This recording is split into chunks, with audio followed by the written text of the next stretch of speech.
ابھی شام کی جو کرنٹ صورتحال ہے، کیونکہ ایک سینٹرل گورنمنٹ تو مجھے نہیں نظر آ رہی یہاں پہ بنتی ہوئی ہیں جو بھی، تو اس صورت میں ابھی کیا آگے آپ فیوچر میں کیا دیکھتے رہے ان کا بنتا ہوا؟ امریکہ یہ بھی نہیں چاہتا کہ کوئی بھی ان میں کھل کے آگے آئے. صحیح مطلب وہ یہ بھی نہیں چاہتا کہ جی ایران اتنا پاورفل ہو جائے کہ ہمارے لیے چیلنج بنے، نہ وہ یہ چاہتے ہیں کہ جی سنی اتنے پاورفل ہوں کہ ہمارے لیے چیلنج. وہ یہ چاہتے ہیں کہ آپس میں لڑتے مرتے ہی رہیں.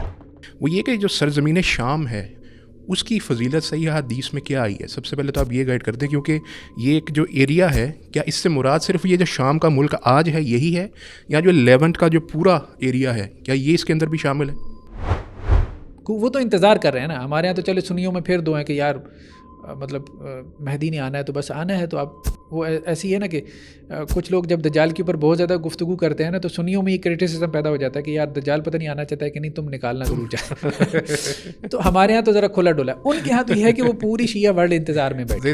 ان کا تو آرٹیکل آف فیتھ ہے نا ان کے لیے. تو وہ اصل میں اس کے لیے ایک وہ تیار کر رہے ہیں، اسٹیج تیار کر رہے ہیں. اچھا، اب کویشچن یہ پیدا ہوتا ہے، یہ جو تھے باپ بیٹا حافظ الاسد اور بشار الاسد، یہ کون تھی؟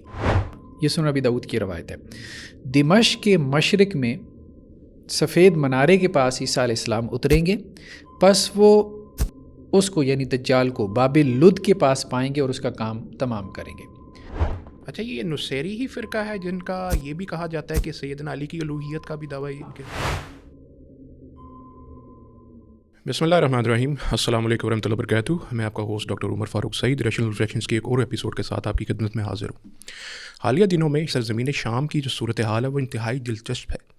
ہم نے یہ بھی دیکھا کہ بہت عرصے سے اس سرزمین کے اوپر ظلم و ظالم اور اس قسم کی چیزیں ہو رہی تھی جو کہ ایک عام مسلمان کے لیے تکلیف کا باعث تھیں.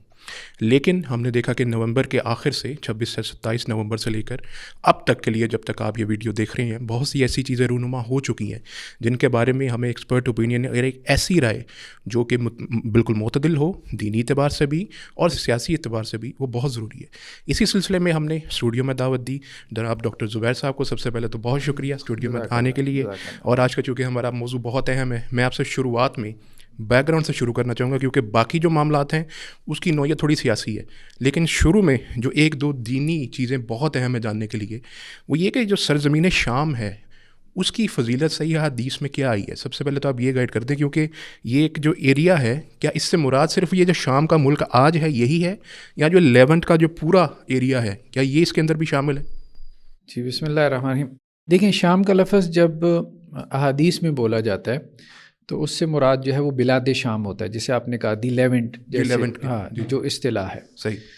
اس میں کچھ حصہ مصر کا بھی آ جاتا ہے، اور اس کے علاوہ اس میں لبنان آ جاتا ہے، اس میں جو ہے وہ جارڈن آ جاتا ہے، اردن آ جاتا ہے اس کے اندر.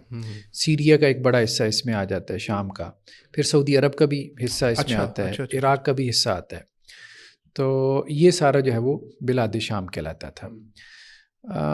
ویسے تو یہودیوں کے ہاں بھی اس کی تاریخی اہمیت ہے. جی، وہ یہ کہتے ہیں کہ جی مقدس کتاب میں یعنی توراہ وغیرہ میں اس کو پرومس لینڈ کہا گیا، یعنی ارض معہود اس کا ہم ترجمہ کرتے ہیں، کہ اللہ تعالیٰ نے اس سرزمین کے بارے میں یہود سے یہ وعدہ کیا تھا کہ اللہ تعالیٰ یہ تمہیں عطا کرے گا، دے گا.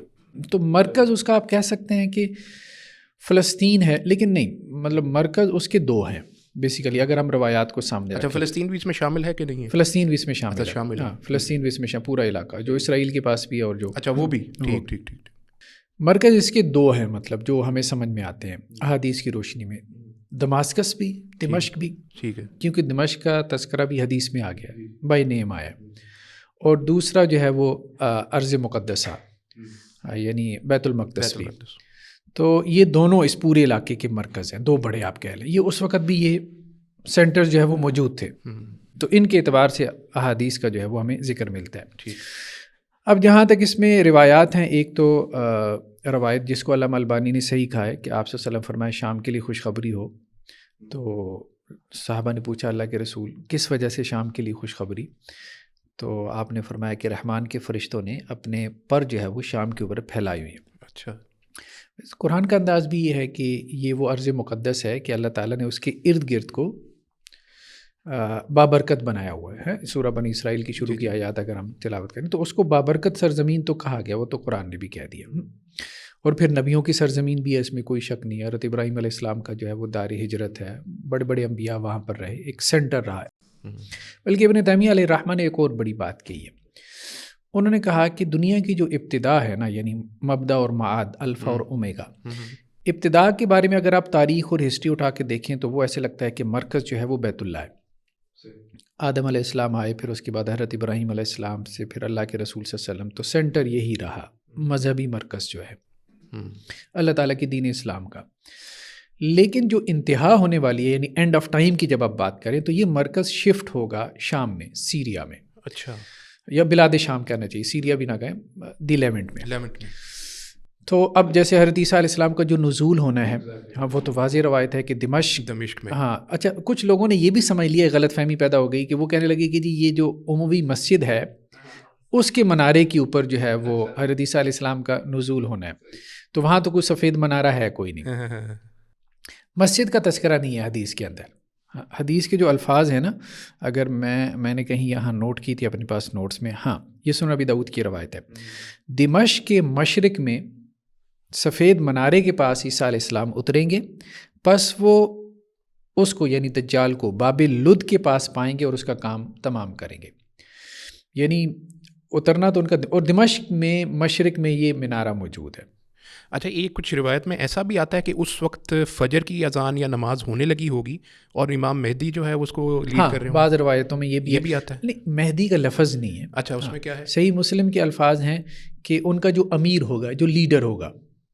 اور ٹائمنگ کے اعتبار سے حضرت عیسیٰ نے جب آنا ہے تو مہدی آ چکے ہوں گے. ہاں، مہدی پہلے موجود ہوں گے. صحیح. مہدی سے مراد آپ یوں سمجھے، مہدی کا تو جو مہدی کے نام سے روایات ہیں نا وہ اتھینٹک نہیں ہے. ٹھیک ہے. جو اتھینٹک روایات ہیں صحیح مسلم کی، تو اس میں امیر المسلمین کا تذکرہ، مسلمانوں کا ایک امیر ہوگا. ٹھیک. تو حضرت عیسیٰ علیہ السلام کا جب نزول ہوگا تو حضرت عیسیٰ علیہ السلام جو ہے کو وہ کہے گا کہ جی آپ آئیں، نماز پڑھائیں. تو حضرت عیسیٰ علیہ السلام کہیں گے کہ نہیں، یہ آپ کے لیے نماز کھڑی ہوئی ہے، تو آپ آگے بڑھ کے جو ہے وہ، تو ان کی اقتداء میں حضرت عیسیٰ علیہ السلام نماز. اچھا، اس سے یہ بھی پتہ چلتا ہے کہ اس وقت جو مسلمانوں کا مرکز ہے وہ نجد سے یہاں پہ دمشق میں ٹرانسفر ہو چکا ہے. کیونکہ حضرت عیسیٰ علیہ السلام کا نزول یہاں ہو رہا ہے نا. پھر دجال کا قتل بھی کہاں ہو رہا ہے؟ باب لد پہ. باب لد میں لیونٹ میں آتا ہے. ہاں، باب لد جو ہے وہ فلسطین میں، اسرائیل کے اندر ہے. فی الحال کا جو اسرائیل ہے اس میں ہے، بلکہ وہاں قریب میں ان کا لدہ کے نام سے ایئرپورٹ بھی ہے، اگر ہم اس کو وہ کریں نا گوگل میپ کے اوپر کریں. اچھا، ایک تو یہ روایت ہے مطلب کہ شام کے اوپر جو ہے وہ رحمان کے فرشتوں نے اپنے پر جو ہے وہ پھیلائے ہوئے ہیں. اچھا، کچھ اور بھی روایات ہیں، مطلب ایک اور روایت ہے کہ یہ سنن ابی داؤد کی روایت ہے ابن حوالہ سے کہ اللہ کے وسلم فرمایا کہ یہ قیامت سے پہلے مطلب یہ ہونے والا ہے کہ تم لشکروں میں بٹ جاؤ گے. مسلمانوں کی بات ہو رہی ہے. ایک لشکر تمہارا شام میں ہوگا، ایک عراق میں ہوگا، ایک یمن میں ہوگا. 3 لشکر بن جائیں. اب یہ تینوں آپ دیکھ لیں کہ مختلف اسکول آف تھاٹ ہیں ایک اعتبار سے. یمن میں حوثی ہیں، ان کا اپنا ایک زیدی اسکول آف تھاٹ کے لوگ ہیں. ٹھیک ہے. جو آپ کہہ لیں کہ جی نہ بہت زیادہ ایکسٹریمسٹ قسم کے شیعہ ہیں، نہ سنی ہیں، شیعہ اور سنی کے درمیان میں آپ کہیں درمیان. دوسرا عراق کے اندر، اب اس وقت ظاہری بات ہے عراق میں تو شیعہ جو ہے وہ غالب ہے. تیسرا آپ صلی اللہ فرمایا کہ لشکر ایک شام میں ہوگا، اور اس وقت شام میں جو ہے وہ سنیوں کی حکومت ہے. اگر اس وقت کے اعتبار سے بات تو اس وقت کی ہو رہی ہے، اس وقت اب ظاہری بات ہے کیا ہوتا ہے. تو انہوں نے کہا جی اگر یہ کام ہو جائے، یعنی مسلمان 3 حصوں میں بٹ جائیں، یعنی کچھ یمنیوں کے ساتھ ہو جائیں، کچھ عراقیوں کے ساتھ، کچھ شامیوں کے ساتھ، تو میں اس وقت کیا مشورہ دیتے ہیں کہ اس لشکر میں جاؤں. تو آپ صلی اللہ فرمایا کہ شام کو پکڑ لو. ہاں، شام کے لشکر میں شامل ہو جانا، کیونکہ وہ اللہ کی زمینوں میں بہترین سرزمین ہے، اور اللہ کے بہترین بندے شام کی طرف کھچے چلے آئیں گے. بس اگر تمہارا ذہن شامی لشکر کا ساتھ دینے پہ مطمئن نہ ہو سکتا ہے تمہیں لگے کہ نہیں، تو پھر یمن کی طرف چلے جانا اور صرف اپنے گھاٹ سے پانی پینا. اس سے کیا مراد ہے؟ اس مراد یہ کہ یمن میں جا کے مطلب سائٹ پہ ہو جاؤ. ہاں، مطلب بہتر ہے کسی ایکٹیویٹی میں شامل نہ ہو. ٹھیک. یمن کو اپنا سینٹر بنا لو، لیکن تنہائی کی زندگی گزار لو، جائے پناہ کے طور پہ. ہاں، جائے پناہ کے طور پہ. جائے پناہ کے طور پہ. یہ تو پھر آگے چل کے اللہ کے رسول نے کہا کہ اللہ تعالیٰ نے میرا اکرام کرتے ہوئے شام اور اہل شام کی ذمہ داری لے لی ہے. یہ بہت بڑے الفاظ ہیں. شام اور اہل شام کی اللہ تعالیٰ نے ذمہ داری لے لی ہے. یہ میرا اکرام کرتے ہوئے اللہ تعالیٰ نے لی ہے. ابھی جب ہم فیکٹرز پہ بھی بات کریں گے کہ کیا ہیں، اس میں یہ الفاظ بہت اہم ہیں کہ یہ شام میں جو ریولوشن آیا ہے تو اس کے پیچھے کیا کیا فیکٹرز ہیں. ایگزیکٹلی یہ بہت بڑا فیکٹر ہے. بالکل. اچھا آپ نے یہاں پہ ذکر کیا تھا کہ یہ جو اسکولز آف تھاٹ ہیں ان جگہوں پہ مختلف ہیں. یہاں پہ 2 اسکولز آف تھاٹ کے بارے میں آپ سے ضرور ڈیٹیل لینا چاہوں گا. ناظرین کے لیے بھی بہت امپورٹنٹ ہے جاننا کہ 2 چیزیں 2 الفاظ آپ کے لیے، کچھ لوگوں کو جن کو نہیں پتہ ان کے لیے تو الفاظ ہی ہیں کہ یہ نصیری اور الوی، یہ 2 اسکول آف تھاٹ یا 2 کہہ لیں سیکٹ یا کچھ بھی ہے. ان کے بارے میں آپ ڈسٹنگوش کر دیں کہ یہ دونوں کیا ہیں، ان کی عقائد یا نظریات کیا ہیں اور کس طرح سے ایک دوسرے سے مختلف یا ایک جیسے ہیں. دیکھیں نا، اہل تشیع کے بہت سارے فرقے ہیں. ٹھیک ہے. بہت پرانی جو ایک کتاب لکھی گئی اہل تشیع کے اوپر، جو اس وقت سورس ہے شیعہ سیکٹس کے حوالے سے، بہت بنیادی سورس ہے، وہ نوبختی کی کتاب ہے. علامہ نوبختی کی. صحیح. علامہ نوبختی جو ہے یہ 3 صدی ہجری کے تھے، یعنی اسی صدی ہجری کے ہیں جس صدی ہجری میں جو ہے وہ ان کے 12ویں امام جو ہے وہ غائب ہوئے. اچھا. یعنی آپ یوں کہہ لیں کہ جی ان کے کنٹمپریری ہیں علامہ نوبختی، 12ویں امام جو اہل تشیع کے، اثنا عشریہ شیعہ جنہیں کہتے ہیں، ان کے 12 امام ہیں نا. بالکل صحیح. تو وہ 12ویں امام جو امام غائب ہیں، جنہیں وہ حجہ بھی کہتے ہیں یا مہدی منتظر بھی، ان کے ہاں جو مہدی کا کانسیپٹ ہے کہ وہ الگ ہے. جی جی. تو یہ ان کے کنٹمپریری ہیں علامہ نوبختی جو ہے. انہوں نے ایک کتاب لکھی تھی فرق الشیعہ، یعنی اس دور میں کتنے شیعہ کے فرقے. تو اس وقت شیعہ کے کوئی 120 فرقوں کا انہوں نے تعارف اس وقت بھی اس وقت تک ہو چکے تھے شیعہ کے 120. ان میں سے کئی ایک آج تک چلے آ رہے ہیں. ان میں ایک غالب تو اثنا عشری ہیں جن کی ایران میں حکومت ہے، جو 12 اماموں کو مانتے ہیں. ان میں سے ایک زیدی ہیں جنہوں نے یمن میں حکومت قائم کر لی. ٹھیک ہے. یہ ان کے 12 اماموں کو اس طرح سے نہیں مانتے. کچھ ائمہ ان کے مشترک ہیں.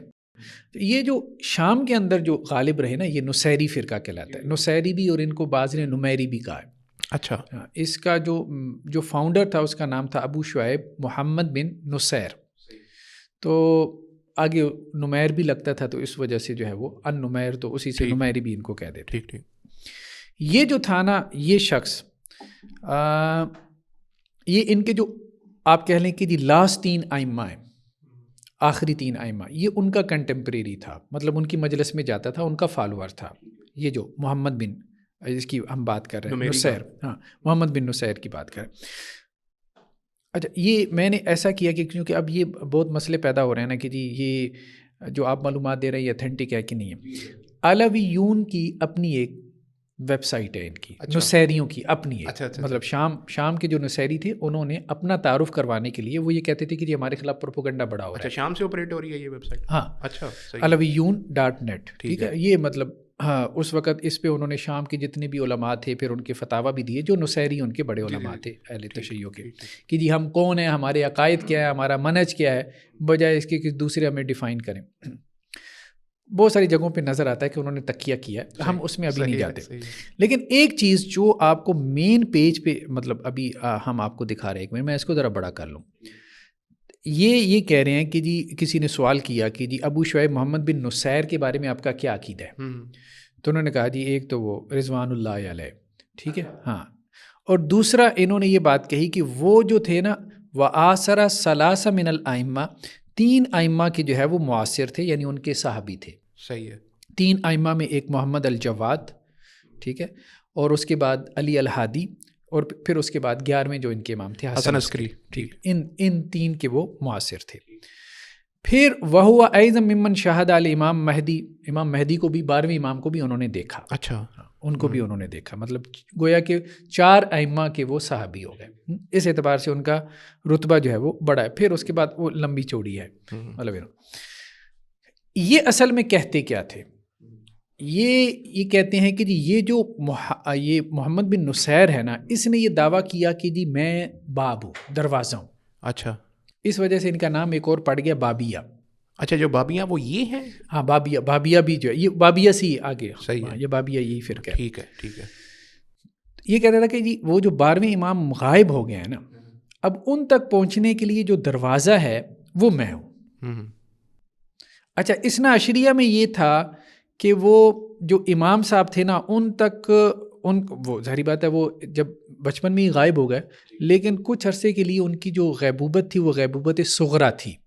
کبھی کبھی آتے تھے، کبھی کبھی. ہاں، مطلب لوگ ان سے ملتے تھے اور درمیان میں ایک واسطے کے ذریعے سے ان سے بات چیت ہو رہی تھی، واسطوں کے ذریعے سے ہو رہی تھی. صحیح ہے. تو وہ جو اثنا عشریہ تھے وہ تو اس طرف چلے گئے کہ جی فلاں واسطے سے ہمارا جو ہے وہ ان کے ساتھ رابطہ ہے، وہ 4 واسطے انہوں نے بنا لیے، ایک کے بعد دوسرا آیا، پھر تیسرا آیا، پھر چوتھا آیا، پھر چوتھے کے بعد چوتھے نے کہا کہ جی اب وہ بڑی غیبوبت میں چلے گئے، اب وہ کسی سے رابطہ نہیں کریں گے، واسطے سے بھی رابطہ نہیں کریں گے. صحیح ہو گیا. اب وہ تقریباً آپ کہہ لیں کہ جی 1150 یا 1200 سال سے وہ کوئی رابطہ منقطع ہے، ڈسکنیکٹ ہے. اس نے اصل میں دعویٰ کیا کہ میں جو ہے وہ دروازہ ہوں، یعنی اگر آپ نے امام تک پہنچنا ہے، اب ظاہری بات ہے گھر میں داخل ہونا ہے تو آپ کو دروازے سے داخل، دروازے کے بغیر تو آپ داخل نہیں ہو سکتے، تو آپ میرے پاس آؤ. اچھا، علامہ نبختی نے پھر اس کا تذکرہ کیا اپنی کتاب فرق الشیعہ میں. علامہ نبختی اس کے کنٹمپریری ہیں، یعنی اس کی وفات ہوئی ہے یہ جو محمد بن نصیر کا ہم تذکرہ کر، اب جو ان کا فاؤنڈر ہے اس کا نصیریوں کا، اس کی وفات ہوئی 270 ہجری میں. صحیح ہے. اور یہی ٹائم پیریڈ ہے علامہ نبختی کا جس میں وہ کتاب لکھ رہے ہیں، یعنی کنٹمپریری شیعہ عالم دین وہ لکھ رہے ہیں کہ جی نمیریوں کے عقائد کے ہیں، اور انہوں نے صرف ان کے نہیں لکھے، اپنے 120 فرقوں سب کے لکھے ہیں کہ کون کون کیا ہے. وہ سارے ان کے کنٹمپریری تھے نا، اور انسائکلوپیڈیا. اب اس میں شیعہ ایسا نہیں ہے کہ اس کا انکار کرتے ہیں، ظاہری بات ہے یہ تو بہت بنیادی وہ مصدر ہے نا ان کا، ان کے بارے میں بھی. پھر اس نے یہ دعویٰ کیا کہ جی تناسخ ارواح کا ایک عقیدہ ان کے ہاں ہے، مطلب وہ ہندوؤں کے ہاں بھی ہمیں مل جاتا ہے کہ روح جب نکل جاتی ہے تو دوبارہ ری انکارنیشن، ری انکارنیشن، دوبارہ اس دنیا میں آ جاتے ہیں کسی اور اینیمل فارم میں، کسی اور فارم میں. پھر اس نے ایک اور بات کہی کہ جی جو 11ویں امام تھے، آہستہ آہستہ اس کا ارتقاء ہوا، اس نے کہا کہ جی وہ تو ربوبیت کے درجے پہ فائز تھے. اچھا، 11ویں امام کو رب کے درجے پہ پہنچا دیا، ابو الحسن عسکری کو. پھر اس نے ایک اور بات کی کہ جی محرم کے ساتھ جو ہے وہ نکاح ہو سکتا ہے. اچھا. پھر اس نے ایک اور بات کی کہ جی مرد سے بھی نکاح کر سکتا ہے. ہاں، یہ سارے عقائد انہوں نے ان کے لکھے ہیں نمیریہ کے، یعنی نصیریہ کے. ہاں، نصیریہ جو اس کے فالوور تھے، اس کے بارے میں یہ بات ٹھیک ہے، اس کے بارے میں یہ دعویٰ ملتا ہے کہ اس نے باب ہونے کا دعویٰ کیا تھا، اور جو حضرت حسن عسکری کے جو تھے نا وہ دوسرے فالورز تو وہ اس کو جھٹلاتے تھے کہ یہ جھوٹا ہے. اچھا، یہ نصیری ہی فرقہ ہے جن کا یہ بھی کہا جاتا ہے کہ سیدنا علی کی الوہیت کا بھی دعویٰ؟ ہاں، انہی کے اندر یہ چیز پیدا ہوئی. تو بیسیکلی تو آپ کہہ لیں کہ جی اس قسم کے بگڑی عقائد تھے، بلکہ بعض اثنا عشریہ نے ان کے اوپر کفر کا فتویٰ بھی لگایا. تو کتابوں کے اندر تو ان کے یہی عقائد لکھے ہیں، باقی تقیہ کر کے وہ ہاں یہ ہے کہ وہ احترام کرتے ہیں اس شخص کا. اب دیکھیں نا، یہ تو ان کی اپنی ویب سائٹ ہے نا، جس پہ انہوں نے کہا جی محمد بن نصیر جو ہے وہ 4 ائمہ کے اصحاب میں سے تھے، اور مطلب جو بھی تعریف میں مبالغہ کیا، سارا کچھ کیا. ٹھیک.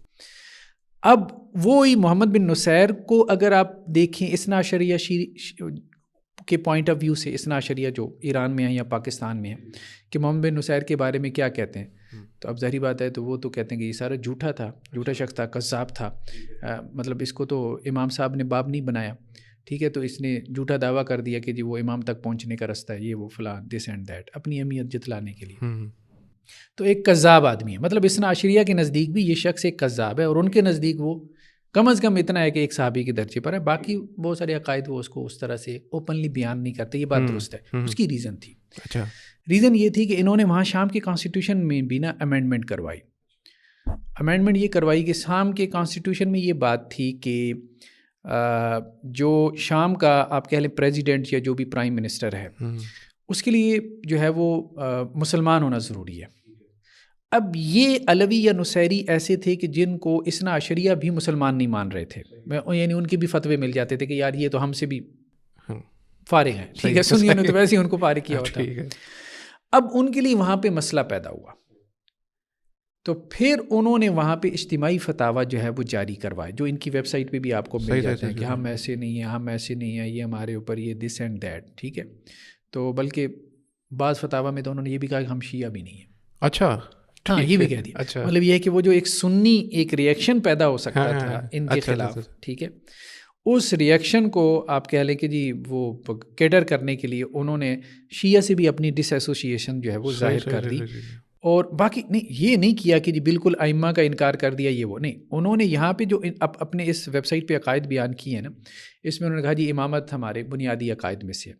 یعنی اثنا عشریہ کا جو ورژن تھا نا وہ سارا انہوں نے اٹھا لیا. صحیح کہ امامت جو ہے وہ بیسیکلی بنیادی عقائد میں سے ہے, ٹھیک ہے, اور 12 ائمہ معصوم ہیں, دس اینڈ دیٹ, یہ سارا کچھ انہوں نے بیان کیا. لیکن وہ جو دوسری چیزیں تھیں جو علامہ نوبختی وغیرہ نے ذکر کی ہیں یا اور ملتی ہیں کہ جی ائمہ کو جو ہے الوہیت کے درجے پہ فائز کر دینا, محرم سے نکاح کرنا, خدا کو گالی دینا, ان کے ہاں عام چیز تھی.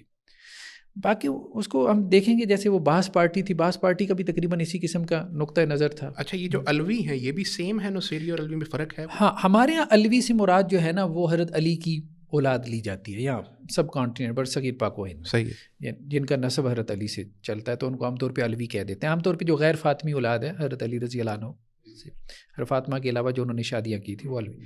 لیکن وہاں پہ سیریا میں علوی سے مراد یہی نصیری ہیں.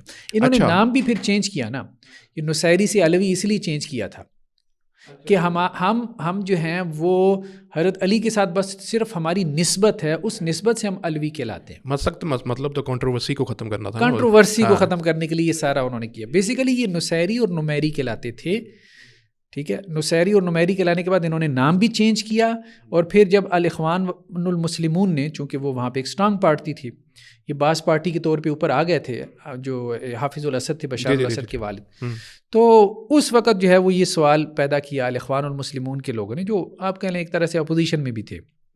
آپ تو مسلمان ہی نہیں ہیں, تو کانسٹیٹیوشن کے مطابق تو مسلمان ہونا ضروری ہے, ٹھیک ہے. تو وہ پھر انہوں نے یہ سارا اس وقت کیا. اچھا, اب کویشچن یہ پیدا ہوتا ہے, یہ جو تھے باپ بیٹا حافظ الاسد اور بشار الاسد, یہ کون تھی, یہ کیا ان کے بارے میں؟ اچھا, مزے کی بات میں نے یہاں تک بھی سنا, کچھ لوگ کہتے ہیں یہ تو سنی تھے, یہ بھی کہہ رہے ہیں کچھ لوگ یہاں تک. وہ ایک مفتی فضل ہمدرد صاحب, اللہ تعالیٰ مطلب ان کو صحت دے. اچھا, تو مطلب ذہنی اعتبار سے جو ہے صحت بہت ضروری ہوتی ہے. بالکل, کوئی شک نہیں اس میں, کوئی شک. تو ان کا کہنا یہ تھا کہ جی یہ جو ہے نا بشار الاسد نصیری نہیں تھے, یہ جو ہے وہ شیعہ نہیں تھے. حالانکہ جو ہے وہ آپ بہت زیادہ مطلب اس کے ایویڈنسز موجود ہیں. خیر بہر اصل میں ہوا کیا ہے کہ 47 میں جو ہے ایک عربوں میں نیشنلزم, عرب نیشنلزم کا ایک فکر پیدا ہوا, ٹھیک ہے.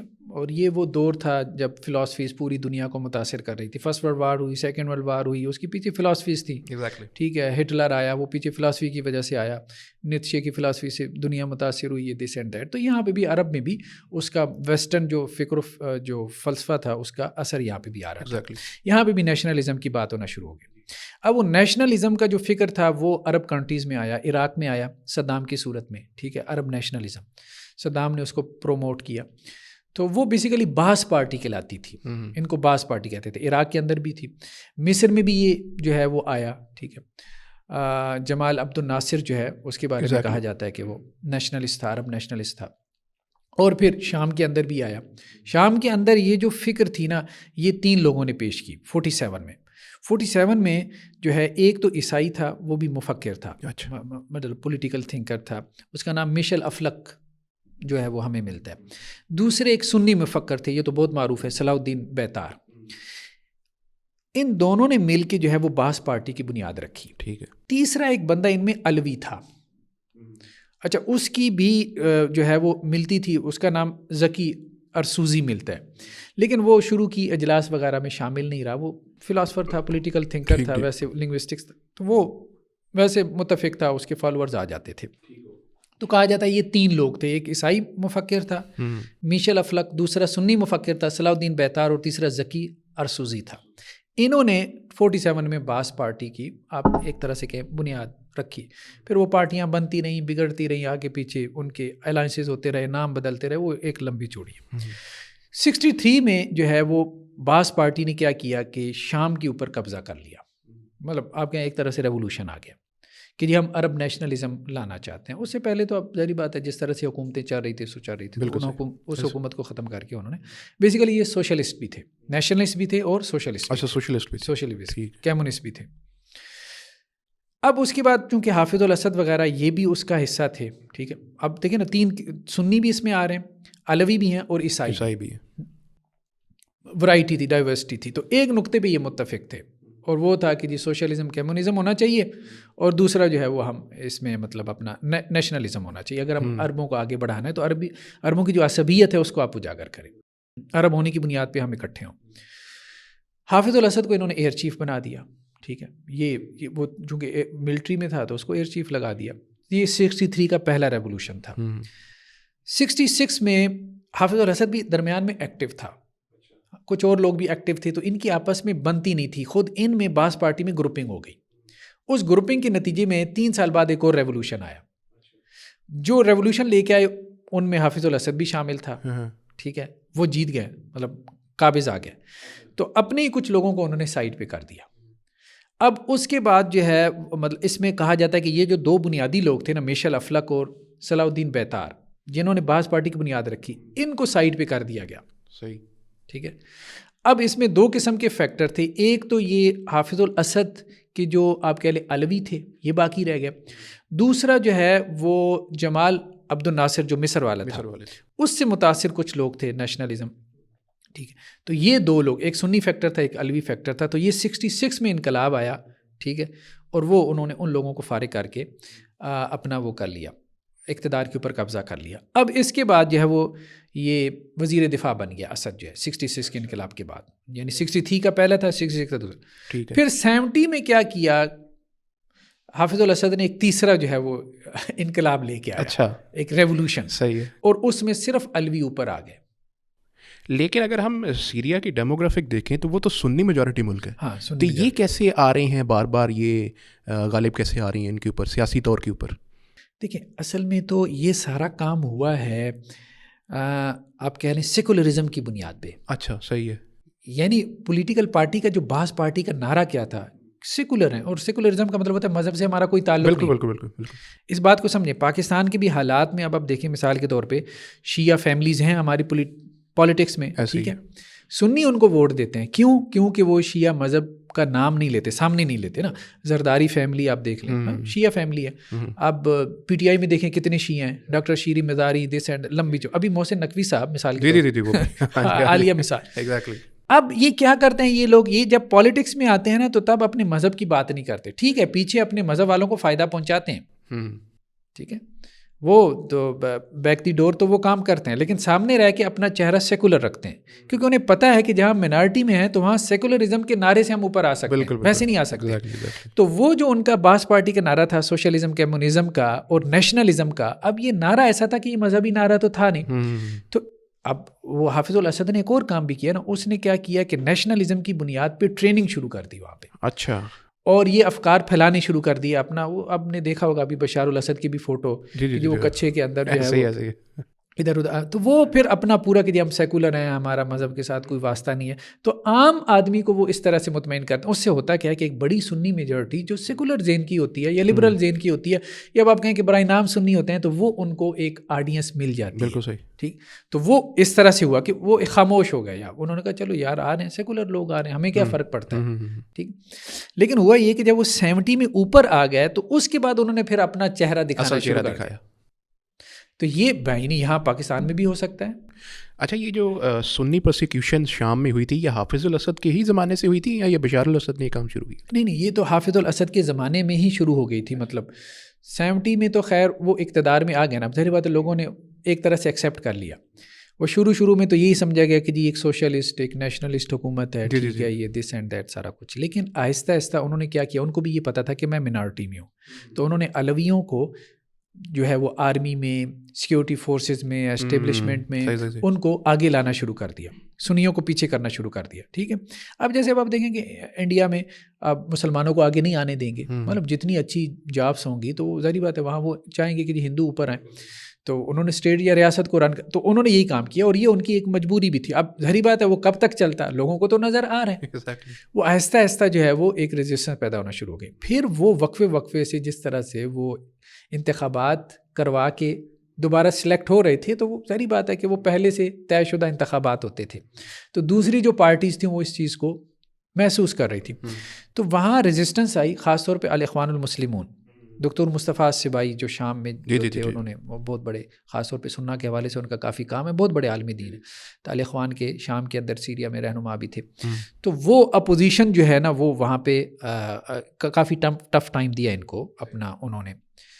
تو پھر انہوں نے اخوانیوں کے اوپر جو ہے وہ بمبارمنٹ بھی کروائی. اچھا. ہاں ابھی جو حالیہ واقعہ آپ دیکھیں، جو لوگ اپنا وہ نکلے ہیں، ان میں سے ایک بندے کی وہ ویڈیو بہت معروف ہو رہی ہے کہ وہ 42 ایئرس وہ جیل میں رہا ہے. وہ بندہ 42 ایئرس، وہ پائلٹ تھا بیسیکلی حافظ الاسد کے زمانے میں، اور اس کو یہ حکم آرڈر ملا تھا کہ وہ جو سنی ڈومیننٹ ایریا وہاں پہ اس نے بمبارمنٹ کرنی ہے. تو اس نے کہا بھائی نہتے سویلینز ہیں، کیوں ہم کریں آپ ٹھیک ہے. تو اس نے روک دیا، تو اس نے جیل میں ڈال دیا. تو ابھی وہ 42 ایئرس بعد وہ بندہ جو ہے وہ جیل سے نکلا ہے، اور نکلتی اس نے کہا کہ کیا صدام نے جو ہے وہ شام فتح کر لیا. شام فتح کر لیا. اس کو کیا پتا کہ صدام بھی چلا گیا، حافظ الاسد بھی کب کا چلا گیا. تو یہ صورتحال ہے اس وقت. وہ تو اخوان المسلمون کی ریزسٹنس کو انہوں نے جبراً دبایا، بلکہ 1980 میں ہی یہ جو جسے یہ کہہ رہے ہیں نا سیدنایا جیل جو دمشق کی بدنام زمانہ جیل ہے، تو وہ 1980 میں حافظ الاسد کے دور میں ہی قائم ہو گئی تھی، کیونکہ 70 سے لے کے 2000 تک یہ حافظ الاسد کا دور ہے. پھر 2000 سے 2024 تک اس کے بیٹے بشار الاسد کا دور ہے. تو یہ بہرحال اس کے زمانے میں شروع ہو گیا. اچھا، آپ جو حالیہ صورتحال ہم اس کے اوپر آتے ہیں. حالیہ صورتحال ہم نے دیکھا پچھلے کچھ دنوں میں، لائک نومبر کے اینڈ سے لے کر دسمبر کے شروع کے یہ دن تھے بڑے کروشل تھے. اس کے اندر ایک کہہ لیں کہ تختہ الٹا بشار الاسد کا ایک عرصے کے بعد. اس میں سب سے پہلے تو کچھ یہ بھی اس کا بیک گراؤنڈ اور جو ہوا ساری اس کے اندر جو عوامل تھے، کن لوگوں نے یہ کام کیا. اس سے پہلے یہ کہ ایسا نیریٹو سننے میں آتا ہے، بہت سے لوگ کہہ رہی ہیں، یہاں تک کہ آپ نے ڈاکٹر شیرین مزاری کا بھی ذکر کیا، وہ بھی یہ کہتے نظر آ رہی ہیں کہ یہ اصل میں اس لیے ہے تاکہ غزہ سے جو ہے وہ دھیان ہٹے، اس لیے شام کے اندر یہ کروایا گیا. یہ عجیب و غریب، یہ کیا تعلق ہے ان چیزوں کا؟ یہ اس کا نہیں سمجھ لگ رہی. دیکھیں اسٹیٹس جو ہے نا وہ پروپیگنڈا تو کرتی ہیں. اسٹیٹ کا سامنے کا چہرہ کچھ اور ہوتا ہے، جو بیک پہ ان کی جو فارن پالیسی چل رہی ہوتی ہے وہ کچھ اور ہوتی ہے. دکھانے کا چہرہ کچھ اور ہوتا ہے، پیچھے کچھ اور ہوتا ہے. یہ تو سب کو پتہ ہے. اسٹیٹ کے 2 چہرے ہوتے ہیں، 2 بھی نہیں بلکہ پتہ نہیں کتنے ہوتے ہیں. وہ ابھی غزہ کے حوالے سے ایک وہ سینیٹر مشتاق صاحب نے وہ ابھی اسلام آباد میں ایک کانفرنس کروائی. میں بھی وہاں پہ مدعو تھا، میں بھی وہاں پہ گیا. تو وہاں یہ ڈاکٹر شیرین مزاری بھی آئی ہوئی تھی، ایک حماس کے بھی صاحب تھے، انہوں نے بڑی اچھی گفتگو کی. سینیٹر مشتاق صاحب کی گفتگو بہت اچھی تھی. ڈاکٹر خالد صاحب تھے، حماس کے رہنما تھے، اگر میں نام مس نہیں کر رہا، غالباً ان کا یہی نام تھا. ان کی بہت اچھی گفتگو تھی. لیکن ڈاکٹر شیرین مزاری تھیں، یا انہوں نے وحدت المسلمین کی بھی کچھ لیڈرز کو بلوایا ہوا تھا جو شیعہ اس سے سیکٹ سے ہیں. تو اب دیکھیں نا، ان کا اپنا ایک ہے، مطلب وہ کیا بات کر رہے تھے کہ اصل میں جو ہے، مطلب اب ڈاکٹر شیرین مزاری مثال کے طور پہ ان کی ساری گفتگو پینل ڈسکشن میں 2 نقطوں کے گرد گھوم رہی تھی. ایک تو وہی پولیٹیکل جیسے سکورنگ کہتے ہیں کہ جی ہمارے جب حکومت تھی PTI کی دس اینڈ دیٹ، تو ہم نے تو غزہ کے لیے بڑا کیا، فلسطین کے لیے بڑا کیا. تو آج کل کی حکومت کیا کر رہی ہے؟ تو کچھ بھی نہیں کر رہی. چلیں بار ٹھیک ہے. دوسرا انہوں نے جو پوائنٹ وہاں پہ ریز کیا اٹھایا، وہ یہ پوائنٹ اٹھایا کہ جی بیسیکلی غزہ کی مہم کو نقصان پہنچانے میں یہ سیریا کا یہ سارا پروجیکٹ لانچ کیا گیا. اچھا. ہاں یہ سارا اس کو کیونکہ اس کا سب سے زیادہ نقصان جو ہے وہ اچھا ایک دونوں نے کہا جی وہ جی ٹیررسٹ آ گیا. بھائی اگر ٹیررسٹ اگر آ گیا مثال کے طور پہ، ٹھیک ہے، کیونکہ ابو محمد الجولانی کو امریکہ نے ٹیررسٹ ڈکلیئر کیا ہوا ہے. چلے ٹھیک ہے، اس پہ ہم گفتگو کریں گے. ابو محمد الجولانی پہ علیحدہ سے گفتگو کریں گے کہ اس کے نظریات میں کیسے ارتقاء ہوا ہے، کیسے ایوالو ہوئی ہیں، اور کیا ان کی سوچ ہے، کیا فکر ہے. خیر بار ایک تو جی وہاں ٹیررسٹ آیا، تو پہلے کون تھا؟ تو پھر وہ انہوں نے کم از کم تھوڑا سا بیک فٹ پہ کہیں جی پہلے بھی ڈکٹیٹرشپ تھی. چلو اتنا تو مان لے کہ ڈکٹیٹرشپ تھی. تو لیکن اب مسئلہ یہ تھا کہ وہ بار بار بات جو ہے وہ غزہ کے اوپر کرتی. جی شام میں کیا جی ریولوشن آ گیا، بھائی شام کو چھوڑو، غزہ کے بارے میں بات کرو. اب وہ کیا کہیں کہ جی اصل میں شام کے راستے ایران جو ہے وہ اپنا سپلائی وغیرہ اسلحہ سپلائی کر رہا تھا حزب اللہ کو، لبنان. تو اب وہ سپلائی شام میں چونکہ یہ لوگ آ گئے تو سپلائی بند ہو گئی. سپلائی بند ہو گئی تو اب حزب اللہ کیسے مدد کرے گی حماس کی؟ مطلب یہ اس طرح سے نا. تو یہ اور پھر یہ ہے کہ شام کا مسئلہ جو ہے وہ میڈیا میں ہائی لائٹ ہو گیا، تو غزہ کو وہ کوریج نہیں مل رہی. صحیح ہے. تو مطلب انہوں نے اس طرح سے غزہ پہ بات کرنے کے بجائے انہوں نے شام کے مسئلے کو پکڑ لیا. اس کی وجہ یہ ہے کہ ڈاکٹر شیریں مزاری کا بھی بیک گراؤنڈ شیعہ ہے, شیعہ فیملی کا. صحیح. وہ شیعہ فیملی میں اب دیکھیں بہرحال ان کے گروپس تو ہیں, واٹس ایپ گروپس بنے ہوتے ہیں, تو اس میں وہ ایران ایک اسٹیٹ ریاست کے طور پہ پروپیگنڈا تو کرتا ہے, ہر اسٹیٹ کرتی ہے, ٹھیک ہے, اسٹیٹ کرتی ہے وہ, اس کا جو بھی ہے بہرحال, اور اس سے وہ انفلوئنس کرتے ہیں. انہوں نے تو اپنے 30 ارب بھی واپس مانگ لیے ہیں. ہاں یہ بھی ایک بڑا تھا کہ ایران نے کہا ہے کہ جی نئی جو حکومت ہے وہ ہمارے $30 ارب دے. $30 ارب ایران نے لگائے تھے بشار کی حکومت کو بچانے کے لیے, بشار کی حکومت کو بچانے کے لیے. یہ دیں اب آ کے جواب آئیں, یہ واپس اب نہیں, وہ کیوں دیں, وہ کس کھاتے میں وہ دیں, ٹھیک ہے. تو جس حکومت کو بچانے کے لیے آپ نے $30 ارب لگائے تھے تو اس کی حکومت تو ختم ہو گئی. بالکل وہ ختم ہو گئی, تو وہ اب گیا. تو خیر کہنے کا مقصد یہ ہے کہ یہ ایک پروپوگنڈا کیا جا رہا ہے. میرے خیال میں یہ پروپوگنڈا جو ہے نا اس کی وجہ یہ ہے کہ ہمارے خیر کچھ لوگ یہ بھی کہتے ہیں کہ جی ایران اور اسرائیل جو ہے نا پتہ نہیں آپس میں کوئی نورا کشتی کر رہے ہیں, ان کی آپس میں کوئی لگتی بھی ہے کہ نہیں لگتی, وہ ایک علیحدہ ہے, ہم اس کو علیحدہ سے ڈسکس کرتے ہیں. بیسیکلی ایران جو ہے وہ خطے میں انفلوئنس چاہتا ہے, اور یہ بات سمجھ میں بھی آتی ہے. اسرائیل بھی انفلوئنس چاہتا ہے, سنی بھی انفلوئنس چاہتے ہیں, امریکہ بھی انفلوئنس چاہتا ہے. اب سعودی عرب سینٹر ہے اسلام کا, ٹھیک ہے. سعودی عرب کے نیچے یمن ہے, ٹھیک ہے. اگر ہم نقشے پہ دکھائیں نا, سعودی عرب کے نیچے یمن ہے. یمن میں اب جو ہے وہ حوثی آ گئے نا نیچے, یمن میں یہاں نیچے حوثی آ گئے, شیعہ آ گئے. سعودی عرب کے اوپر جو ہے وہ عراق ہے, ٹھیک ہے, عراق کے ساتھ اس کا بارڈر لگتا ہے, وہاں پہ بھی شیعہ آ گئے, ٹھیک ہے. عراق میں ڈومیننٹ ہیں شیعہ کافی زیادہ, اور پھر صدام کے بعد سے تو اب مطلب حکومت میں ہے, ڈیموگرافکلی تو سنی زیادہ ہیں, سنی زیادہ ہیں, لیکن حکومت میں ابھی حکومت میں وہ. اور پھر جو ہے وہ ایران کی جو پرائیویٹ جو ملیٹنٹ گروپس ہیں وہ وہاں پہ بھی متحرک ہیں, ٹھیک ہے. اور حوثیوں کو بھی وہ سپورٹ کر رہے تھے, اس میں کوئی شک کی بات نہیں ہے. زیدیوں کو وہاں پہ یمن میں بھی سپورٹ کر رہے تھے. پھر اس کے بعد سیریا میں تو پہلی علوی بیٹھے تھے, نوسیری بیٹھے تھے, یہ بھی شیعہ سیکس تھا, تو ان کو بھی وہ سپورٹ کر رہے تھے. تو بیسیکلی تو سعودی عرب کے اگر آپ دیکھیں نا تو ایک طرف ایران ہے, درمیان میں وہ پرشین گلف ہے, اور آگے جو ہے وہ ایران ہے. تو سعودی عرب کے چوتھے طرف تو اس کے جو ہے وہ سمندر ہی باقی بچتا ہے. تو چاروں طرف سے جسے کہتے ہیں کہ وہ شیعہ بیلٹ نے اس کو گھیر لیا تھا. تو سعودی عرب بھی اس حوالے سے انسیکیور تھا, ٹھیک ہے. یہ ایک مسئلہ تھا. تو اب سعودی عرب بھی یہ چاہتا تھا کہ میرے ارد گرد یہ جو شیعہ کا گھیرا تنگ ہو رہا ہے تو یہ ٹوٹے. یہ نہ ہو کہ اب چونکہ ان کی سوچ تو یہی ہے کہ جی یہ امام مہدی نے آنا ہے ان کے باہر میں, مہدی امام منتظر نے, تو وہ یہ ساری دنیا کے اوپر ان کے مطابق جو ایک کانسیپٹ ہے امامت کا, تو امامت کا نظام جو ہے وہ قائم ہوگا, دس اینڈ دیٹ اور فلاں, یہ وہ جو کچھ بھی وہ کریں گے. تو اس کے لیے وہ سرزمین جو ہے وہ تیار کرنا چاہتے ہیں. تو اس کے لیے وہ ایک پراکسی وار جو ہے وہ لڑتے ہیں, اور وہ چاہتے ہیں کہ اچھا حماس کو سپورٹ کرنے کا بھی اصل میں ان کا مقصد یہی تھا. حماس کو بیسیکلی سپورٹ کرنے کا ان کا, کیونکہ یہ ایک سوال پیدا ہوتا ہے نا, ایک طرف تو ایران جو ہے وہ علویوں کو جو ہے وہ سپورٹ کرتا ہے وہاں کی الاخوان المسلمون کے خلاف, سیریا کی, اچھا سیریا کی الاخوان المسلمون کے خلاف اس نے شیعہ کو سپورٹ کیا یہاں پہ, ٹھیک ہے. $30 ارب اس نے یہاں جھونک دیے, تیل کی صورت میں دیے, کسی طرح سے دیے, ٹھیک ہے. جی. وہ لوگ کہیں گے نا جی اتنا پیسہ اس کے پاس کہاں سے آ گیا, تو وہ تیل ظاہر بات ہے سپورٹ تو اسی طرح سے فیول کی صورت میں دے دیا, جس طرح سے بھی دے دیا. اب وہاں پہ جو ہے وہ الاخوان المسلمون سے علیحدہ ہیں, وہ بھی جو حماس ہے پہلے ان کا ایک سنی مطلب ڈومیننٹ ہے. تو وہاں پہ ایران جو ہے وہ ان کو سپورٹ کیوں کرتا ہے, یہ ایک سوال پیدا ہوتا ہے, مطلب یہ کیوں ہے. اس کی بھی وجہ یہی تھی کہ وہاں فلسطین میں وہ یہ چاہتے تھے کہ ہم سپورٹ کریں, اور اس سپورٹ کی وجہ سے اگر تو یہ لوگ اوپر آ جائیں تو اب ظاہری بات ہے ایک سافٹ کارنر پیدا ہوگا. سافٹ کارنر تھا تبھی تو اسماعیل ہنیہ جو ہے وہ تہران میں آ گیا, اور یہاں پہ ان کی شہادت بھی ہو گئی, اللہ کے پاس پہنچ گئے, ٹھیک ہے.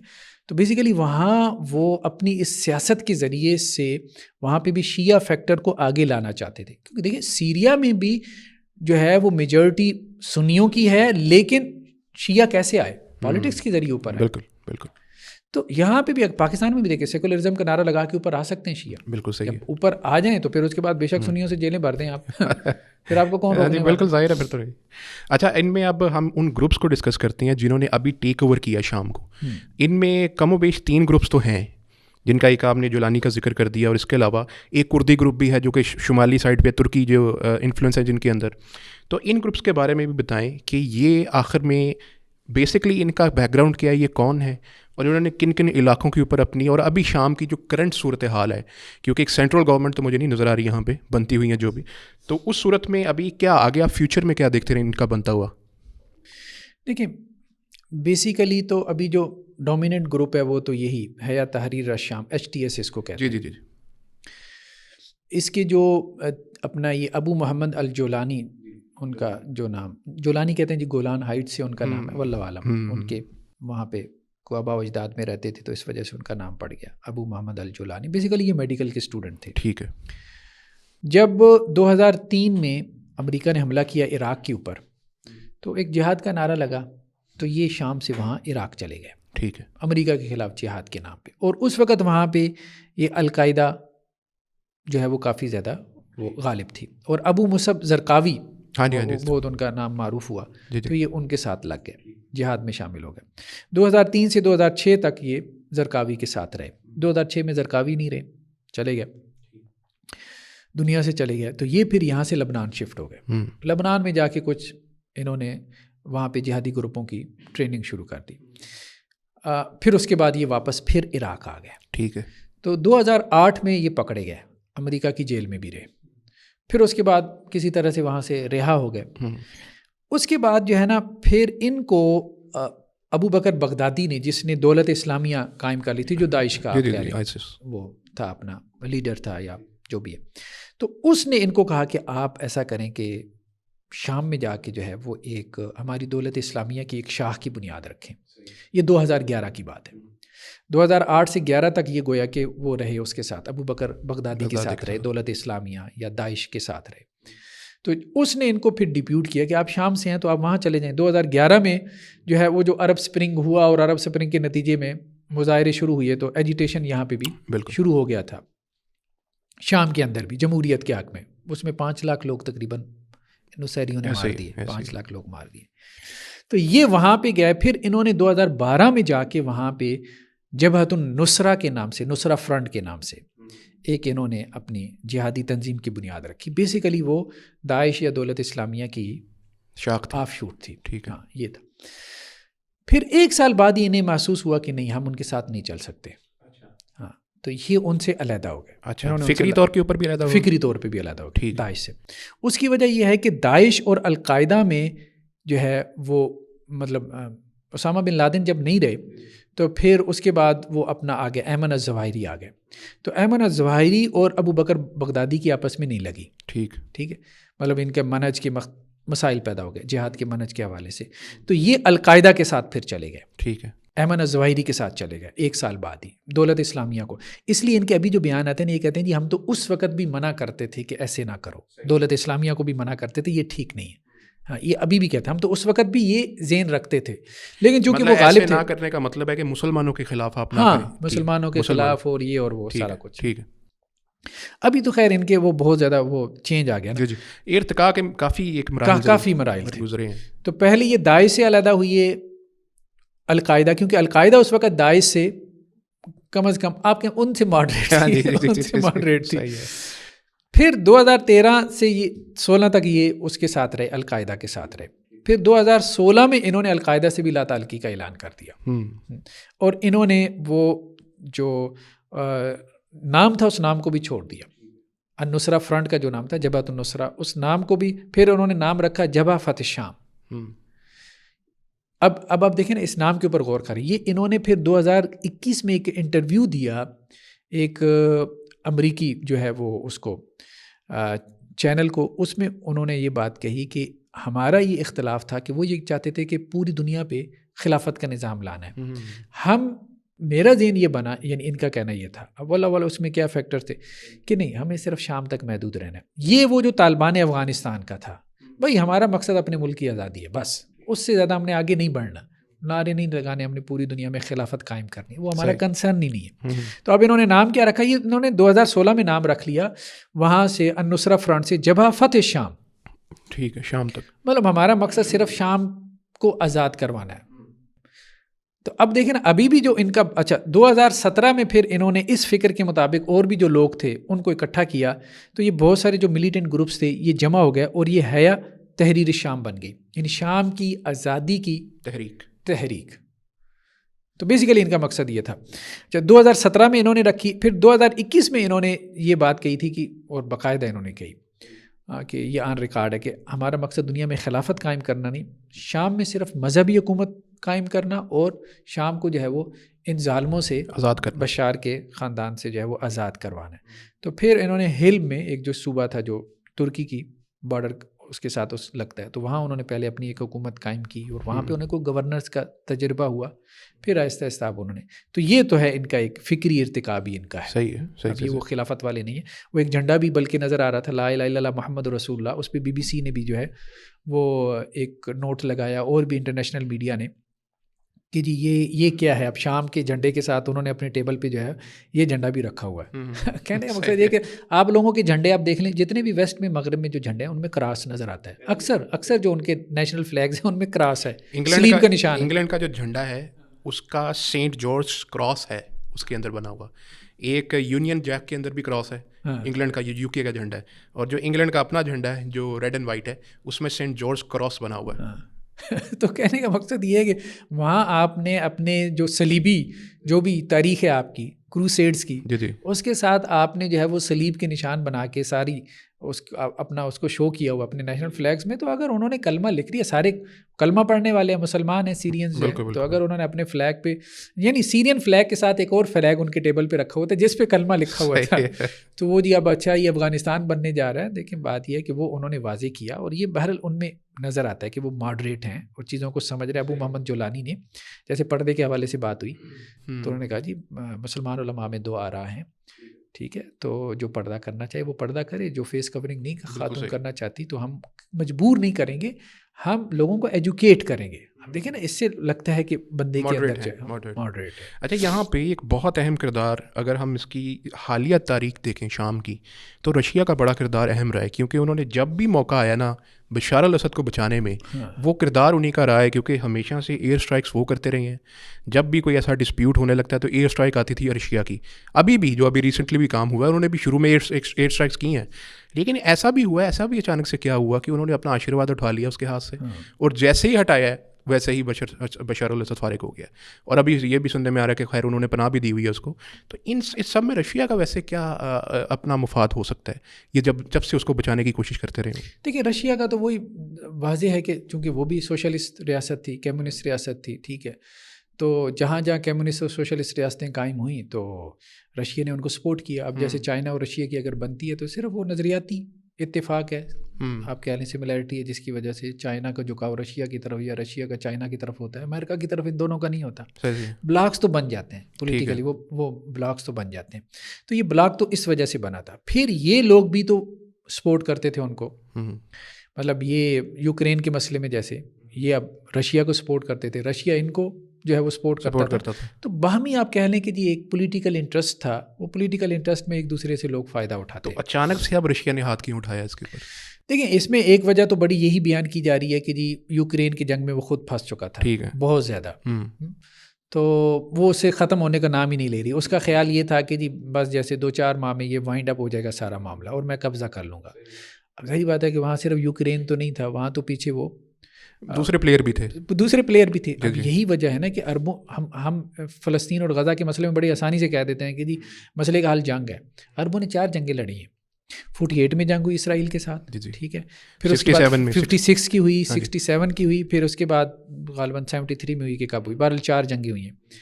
اب اس میں ایک عرب ملک نہیں بلکہ 4 انوالو رہے، عراق بھی، سیریا بھی، جارڈن بھی، مصر بھی، ٹھیک ہے۔ اس کے باوجود جو ہے انہوں نے بری طرح سے شکست کھائی، ٹھیک ہے، 400 جو ہے طیارے اسرائیل نے ان کے تباہ کر دیے، فائٹر پلینز۔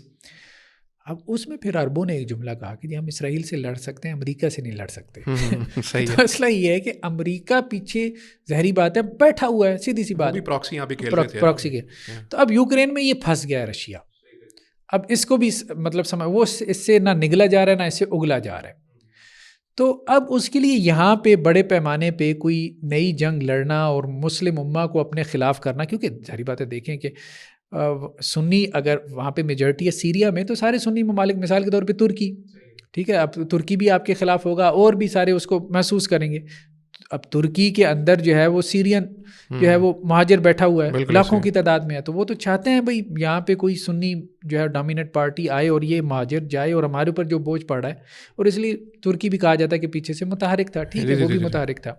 تو یہ اپنے اپنے انٹرسٹ اسٹیٹس کی بھی ہوتے ہیں, وہ بھی نظر آ رہے ہوتے ہیں کہ آپ اپنی حمایت کھو, یعنی ابھی یہ رشیا کے مفاد میں نہیں تھا, اب اس کو سپورٹ کرنا اس کے لیے پاسبل بھی نہیں تھا. صحیح مفاد میں شاید تھوڑا بہت ہوتا لیکن نہیں بھی تھا, لیکن یہ ہے کہ اس کے لیے پاسبل نہیں رہ گیا تھا.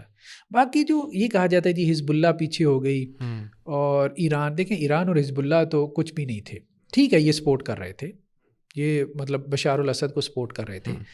زینبیون فاطمیون یہ ساری جا کے جماعتیں جو تھیں, یہاں سے بلکہ کہا جا رہا ہے کچھ پاکستانی بھی پکڑے گئے ہیں, افغانی بھی پکڑا گیا اچھا جو یہ وہاں جا کے لڑتے رہے. اس کی وجہ بھی یہی مطلب ہمارے یہاں جو ایموشنل کیا جاتا ہے کہ جی بی بی زینب کا وہاں پہ مزار ہے, ٹھیک ہے. اچھا اس مزار کے بارے میں ویسے ہی اختلاف ہے کہ وہ مزار وہاں پر ہے, مصر میں ہے, کہاں پر ہے, لیکن وہ جیسے ایموشنل کیا جاتا ہے کہ جی یہ آ کے مار دیں گے, مزار گرا دیں گے اور وہ آپ کا حرم ہے, تو ایموشنل کر کے لوگوں کو لے کے جایا جاتا ہے.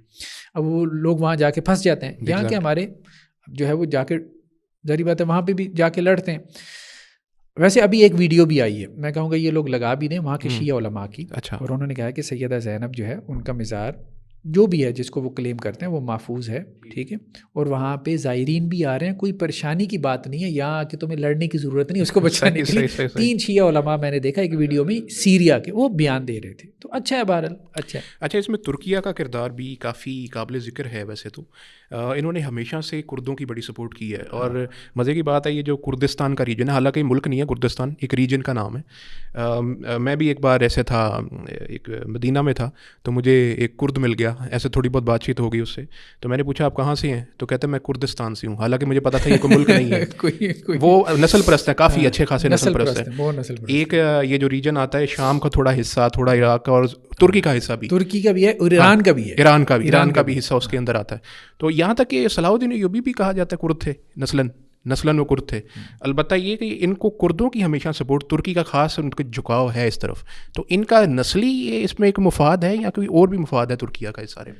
نہیں دیکھیے ترکی کو تو کرد ٹف ٹائم بھی دیتے ہیں, ہاں, بلکہ کردوں کی بعض جو ہے نا وہ ملیٹنٹ گروپس کو انہوں نے ٹیررسٹ ڈکلیئر کیا ہوا ہے. اچھا, اس کی وجہ یہ کہ انہوں نے وہاں سوسائڈ بمبنگ بھی کی ہے, وہاں ترکی وغیرہ میں انہوں نے استنبول میں سوسائڈ بمبنگ بھی کی ہوئی ہے. تو وہاں تو ان کو ٹف ٹائم دیتے ہیں. یہ ریسس, یہ بات ٹھیک ہے, یہ نسل پرست ہیں, اور ان کو بھی اصل میں بات سمجھنی چاہیے. بیسیکلی تو دیکھیں نا یہاں پہ بھی پیچھے وہی پالیٹکس, انٹرنیشنل پالیٹکس انوالو, بڑے کھلاڑی بڑے پلیئر انوالو, ٹھیک ہے. 4 ریاستوں کو ڈی اسٹیبلائز آپ نے کیسے کرنا ہے بھائی, ایک صوبہ یہ تمہارا ہے اس ریاست, یعنی ترکی کو, ایران کو, عراق کو اور سیریا کو, بھائی 4 اسٹیٹس آپ کو کیسے دیں گی, اپنا حصہ کیسے دیں گی؟ پاسبل نہیں ہے نا, ممکن نہیں ہے نا, آپ جس طرح سے بنانا چاہتے ہو. کوئی ایک اسٹیٹ اپنا ایک شہر چھوڑنے کو بھی تیار نہیں ہے, اس وقت صورتحال یہ ہے. تو یہ مسئلے کا حل نہیں ہے کہ آپ اس طرح سے اپنے مسلمان بھائیوں کے ساتھ آپ لڑیں اور وہ پرانی بنیادوں پہ جائیں. بالکل پرانی بنیادوں پہ تو اگر جانا شروع کر دیں گے تو دنیا میں امن قائم ہی نہیں ہو سکتا نا. تو یہ پاسبل نہیں ہے, ان کو سمجھنا چاہیے. مطلب اس کا کوئی اور حل ان کو نکالنا, پولیٹیکل سولوشن تو لازمی چیز نکالنا. البتہ اچھا اس میں اسرائیل کا کردار بھی ہمیں اب آنے والے وقت میں تو ظاہر ہے کوئی کھل کے سامنے آ جائے گا. البتہ اس سے پہلے بھی, اور اب چونکہ وہ کہتے ہیں جی بالکل اوپن گراؤنڈ ہے, وہ کسی کے جو ہے وہ پاس بھی جا سکتی ہے. البتہ اب بھی کہہ رہے ہیں جی کہ اسرائیل اس کے اوپر کافی انٹرسٹڈ ہے. تو ان کے انٹرسٹ کی بھی کیا وجہ ہے؟ کس کے اوپر انٹرسٹ؟ یہ شام کی جو ابھی اوپن گراؤنڈ ہے نا, ابھی کوئی سینٹرل گورنمنٹ تو ہے نہیں اور بنتی بھی نظر نہیں آ رہی. تو اسرائیل بھی اس کے اوپر کہہ رہے ہیں کہ وہ تھوڑی سی پیش قدمی کر رہا ہے, اپنی فلیٹس کو وہاں پہ لا کے تھوڑا سا سیٹل ڈاؤن کر رہا ہے. دیکھیں ایک تو مطلب دونوں طرح کے نقطہ نظر پیش کیے جا رہے ہیں نا. ایک تو لوگ کہہ رہے ہیں کہ جی جب تک وہ بشار الاسد تھا تو اسرائیل کو ہمت نہیں ہوئی حملے کرنے کی. ایسی بات نہیں ہے, گولان ہائٹس کو اس نے 2/3 اس کے پاس تھا, تو 1 انچ بھی آپ نے اس سے واپس نہیں لیا. صحیح ہے, کب کا اس کے پاس تھا.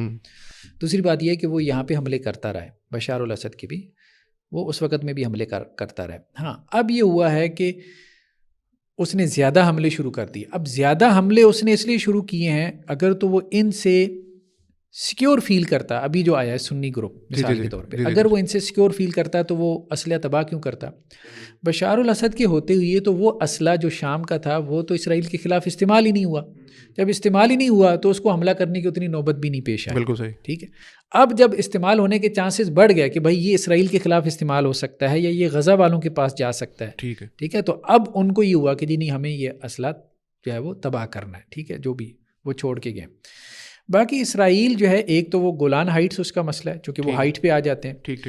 دوسرا اس کا مسئلہ آگے وہ بفر زون ہے کہ تاکہ گولان ہائٹس کو ہم وہ اس کی وجہ سے ہم اس کو کور کر سکیں. اس سے زیادہ وہ سیریا میں آگے آنا نہیں چاہتا. اس کی وجہ یہ ہے کہ وہ آئے گا تو ایک ظاہری بات ہے کہ ایک ایسی صورتحال پیدا ہو جاتی ہے کہ جو پاورز ہوتی ہیں نا وہ بھی کہتی ہیں کہ نہیں, کیونکہ آپ آگے بڑھو گے تو دوسرے کے اندر بھی خواہش پیدا ہوگی آگے بڑھنے کی. تو وہ پھر ایک تھرڈ ورلڈ وار کا آپ ایک سینیریو پیدا کر دو گے. First world second world war اسی لیے تو بڑی ہے نا کہ آپ اپنی باؤنڈری سے باہر نکلے ہو. تو ایک نکلے گا. اب انہوں نے وہ جو یونائٹڈ نیشن بھی اس لیے بنی تھی نا بھائی باؤنڈری میں رہو. سارے مسائل کا مسئلہ یہ ہے کہ باؤنڈری سے باہر کوئی ایک بندہ نکلتا ہے تو پوری دنیا کا سسٹم ہل جاتا ہے. تو اب دیکھیں وہ جو چاہتے ہیں نا کہ جی اب ویسٹ بھی اگر چاہتا ہے کہ جی کوئی جنگ ہو ہمارا اسلحہ بکتا رہے تو وہ بھی چاہتے ہیں کہ جی کوئی اس قسم کی مطلب لمیٹڈ قسم کی کنٹرولڈ وار.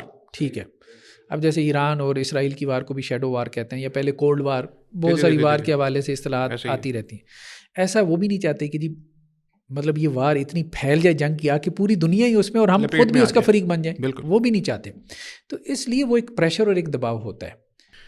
کچھ تجزیہ نگار ایسے بھی تھے, ان کا بھی ذکر میں ضرور کروں گا, وہ تو غالباً ایسے پورٹری کر رہے تھے بس اسرائیل نے تو کر لیا اوور ٹیک, بس شام کو ہونے ہی والا ہے, بس ایسے لکھتے ہیں. بلکہ میں یہ کبھی ہو نہیں. اچھا یہ بھی میں آپ سے ضرور پوچھوں گا, آپ بھی ایسے تجزیہ نگار جو آپ سمجھتی ہیں کہ معتدل ہیں جو ایسے لکھ بھی رہے ہیں وہ بھی ریکمینڈ ضرور کریں لوگوں کے لیے. یہ بھی بڑی اہم چیز ہے کیونکہ ایسے بھی ملنے میں آ رہے ہیں, وہ اب ان کے لیے تو سنسنی ہنسی پھیلاتے ہیں بس یہ ہو گیا, یہ اوور ٹیک کر لیا. حالانکہ اس میں شک نہیں ہے کہ کچھ فیکشنز کچھ حصے کھچڑی پک سکتی ہے, کچھ اس کے پاس کچھ اس کے پاس, کچھ اس کے کھچڑی تو پک سکتی ہے, لیکن ٹوٹلی جس طرح سے ہے وہ اسرائیل کا سیریا میں آ کے رول کرنا یا یہاں پہ قبضہ کرنا یہ پاسبل نہیں ہے, ممکن نہیں ان حالات. اس وقت کی ہم بات کریں پاسبل نہیں ہے کیونکہ بہت سے پلیئرز انوالو ہیں نا. ایگزیکٹلی. اور پھر اب آپ دیکھیں یہاں کے تو وہ پھنسنے والی بات ہے نا اس کی, مطلب وہ پھنسا ہوا ہے لبنان میں بھی, وہ ایران کے ساتھ اس کے سینگ اٹکی ہوئی ہیں, وہ جو ہے وہ غزہ میں بھی پھنسا ہوا ہے. اگر یہاں کے بیٹھ جاتے تو آپ کا خیال ہے وہ جو بشار الاسد کو ہٹا کے یہاں آئے ہیں تو وہ آرام سے بیٹھ جائیں گے. بالکل ایسا ہی ہے. ٹھیک ہے, ظاہری بات ہے کہ ایک نیا محاذ کھولنے والی بات ہے نا. کوئی بھی اسٹیٹ جو ہے وہ اتنی اسٹوپڈ قسم کا ڈیسیجن جو ہے وہ نہیں لیتی. تو اس کو صرف گولان ہائٹس اور اس کا بھی بفر زون کے حوالے سے بھی جو اس کی اسٹیٹمنٹ اسرائیل کی آئی تھی کہ ہم دیکھ رہے ہیں, مطلب جب تک جو ہے وہ کوئی انٹرنیشنلی جو فورم ہمارے ہیں وہاں سے کوئی ڈائریکشن یا ہدایات نہیں آتی تو ہم یہاں بیٹھے ہیں. اس کا مطلب یہ ہے کہ ہم ایکسیپٹ کریں گے اگر وہاں سے آتی ہے. اچھا, گولان ہائٹس کے علاوہ شام کے جو سب سے کروشل ایریاز ہیں ان میں ایک الیپو ہے, حلب ہے, اور اس کے علاوہ کون سا آتا ہے؟ دمشق آتا ہے. اور اس کے کون سے مین ایسے پوائنٹس ہیں جو انٹرسٹ کے لیے ہیں دوسرے لوگوں کے؟ نہیں زیادہ تو یہی ہے, یہی دونوں ہیں. ہاں, حلب ہے, حما ہے, حما بھی ہے. ہاں جی, حما بھی ہے, سنی ڈومینیٹڈ. یہ ساری مغربی سائڈ پہ ہے نا شام کے سب کے سب. یہ سارا وہ بارڈر کچھ ترکی کے ساتھ لگتا ہے اور کچھ اس کے ساتھ اس میں فلسطین یا اسرائیل اس کے ساتھ اسرائیل کے ساتھ. تو سعودی عرب کا بھی اس میں رول آپ سمجھتے ہیں کہ ایسا ہے؟ اب یہ وہ خوشی کہ ان کو ہوگی کہ ابھی جو یہ مسئلہ ہے ان کا لیے تھوڑا سا پیس کا بن سکتا ہے کہ ایک طرف سے وہ نکل گئی ہے. دیکھیں سعودی عرب کو خوشی اس لحاظ سے ہے کہ سعودی عرب یہ سمجھتا ہے کہ میرے چاروں طرف جو یہ شیعہ بیلٹ کا گھیرا تنگ ہو رہا ہے اور ایران اپنا انفلوئنس بڑھا رہا ہے. ٹھیک ہے, دیکھیں ایک تو اسرائیل انفلوئنس بڑھانا چاہتا ہے نا, گریٹر اسرائیل کا کانسیپٹ ہے اس کا. وہ تو تھیوڈار ہرزل کی جو اس وقت اس نے کہا تھا ریاست ہونی چاہیے یہودی ریاست, اس میں اس نے وہ دے دیا تھا کہ یہ پرومس لینڈ ہے, یہ ہونا چاہیے. ایران کا مسئلہ یہ کہ کبھی گریٹر ایران رہا ہے. ٹھیک ہے, پرشین امپائر رہی ہے اس وقت, رومن یہ ختم ہو گئی, لیکن بہرحال نسل تو وہی ہے. تو دوسرا یہ کہ یہاں کے جو مطلب جو فقہ جعفری کے لوگ تھے, شیعہ تھے, وہ زیادہ یہاں پہ انہوں نے وہ ایکسیپٹ کر لیا. وہ اس میں پولیٹیکل ریزنز بھی تھیں, وہ کس وجہ سے ہوا وہ سارا کچھ ہے, لیکن بہرحال ہو گیا. اب اس میں جو ہے نا ان کا وہ مسئلہ مہدی منتظر کا بھی ہے کہ پوری دنیا پہ آ کے جو ہے وہ امامت انہوں نے قائم کرنی ہے. ٹھیک ہے, ان کا وہ ایک مذہبی مسئلہ ہے اور اس کے لیے انہیں بھی اسٹیج تیار کرنا ہے. وہ تو انتظار کر رہے ہیں نا. ہمارے یہاں تو چلے سنیوں میں پھر دو ہیں کہ یار مطلب مہدی نہیں آنا ہے تو بس آنا ہے. تو اب وہ ایسی ہے نا کہ کچھ لوگ جب دجال کے اوپر بہت زیادہ گفتگو کرتے ہیں نا تو سنیوں میں یہ کریٹیسزم پیدا ہو جاتا ہے کہ یار دجال پتہ نہیں آنا چاہتا ہے کہ نہیں, تم نکالنا ضرور چاہتے. تو ہمارے یہاں تو ذرا کھلا ڈولا ہے. ان کے یہاں تو یہ ہے کہ وہ پوری شیعہ ورلڈ انتظار میں بیٹھے. ان کا تو آرٹیکل آف فیتھ ہے نا ان کے لیے. تو وہ اصل میں اس کے لیے ایک وہ تیار کر رہے ہیں, اسٹیج تیار کر رہے ہیں. یعنی گریٹر اسرائیل اور گریٹر ایران, یہ دونوں کانسیپٹ آپس میں ملتے نہیں ہیں. مڈل ایسٹ کا سیم علاقہ ہے نا, جس پہ ان کے نزدیک امامت قائم ہوگی امام مہدی کے ذریعے سے, اور ان کے نزدیک ان کا جو مسیح دجال آئے گا یہودیوں کے نزدیک, وہ آ کے یہاں پہ ان کی حکومت قائم کرے گا, پرومس لینڈ. تو اس لیے ان کے انٹرسٹ آپس میں ملتے نہیں. تو ہمارے یہاں تو حضرت عیسیٰ علیہ السلام کا جو کانسیپٹ ہے، اب وہ سعودی عرب کو وہ ایک انسیکیورٹی تو فیل ہوتی ہے، تو اس لیے اگر وہاں پہ وہ حکومت نہیں رہی تو سعودی عرب کو ایک درجہ میں مطلب ان کو سکون کا سانس بالکل ہوا ہوگا. ہم نے پہلے بھی ذکر کیا تھا اور اس کو بعد میں ڈسکس کرنے کے لیے کہ اسرائیل اور ایران کا جو کانفلکٹ ہے اس کی حقیقت کیا ہے، کیونکہ بہت سے لوگوں میں یہ بھی ایک تاثر ہے نمبر ایک کہ وہ جی نورا کشتی ہے، کیونکہ ایسے کافی بار وہ سننے میں آتا ہے نا وہ حملہ ہو گیا، وہ UFC والی فائٹ نہیں تھی، WWE والی تھی، نورا کشتی تھی وہ. تو ان کا جب بھی ہوتا ہے کوئی ماشاء اللہ سے کچھ ہوتا تو ہے نہیں. تو یہ چکر کیا ہے، مطلب یہ مسئلہ ہے کہ ان کا آپس میں جو کانفلکٹ ہے جس طرح سے بھی ہے، آپ نے جیسے کہا کہ ان کی بھی اپنی ایک سوچ ہے اور وہ بھی ایکسپینشن چاہتے ہیں اور اسرائیل بھی ایکسپینڈ کرنا چاہتا ہے، دونوں ہے. تو البتہ یہ ہے کہ آپس میں ہی وہ تھوڑے بہت شو کرتے ہیں ہم گتھ ہیں، اندر سے معاملہ کیا ہے؟ دیکھیں 79 میں ایران کا ریولوشن آیا، اس سے پہلے تو یہاں پہلوی خاندان تھا، شہنشاہیت تھی. جی جی جی. اسرائیل اور ایران کے ٹرم بہت اچھے جا رہے تھے. ہاں، بلکہ دوسرا اسلامی ملک مصر کے بعد جس نے اسرائیل کو باقاعدہ تسلیم کیا وہ ایران تھا. صحیح ہے. ایک ریاست کے طور پہ انہوں نے تسلیم کیا. ہم نے تو مطلب تسلیم نہیں کیا، اور بھی بہت ساری ریاستوں نے نہیں تسلیم کیا اسرائیل کا وجود.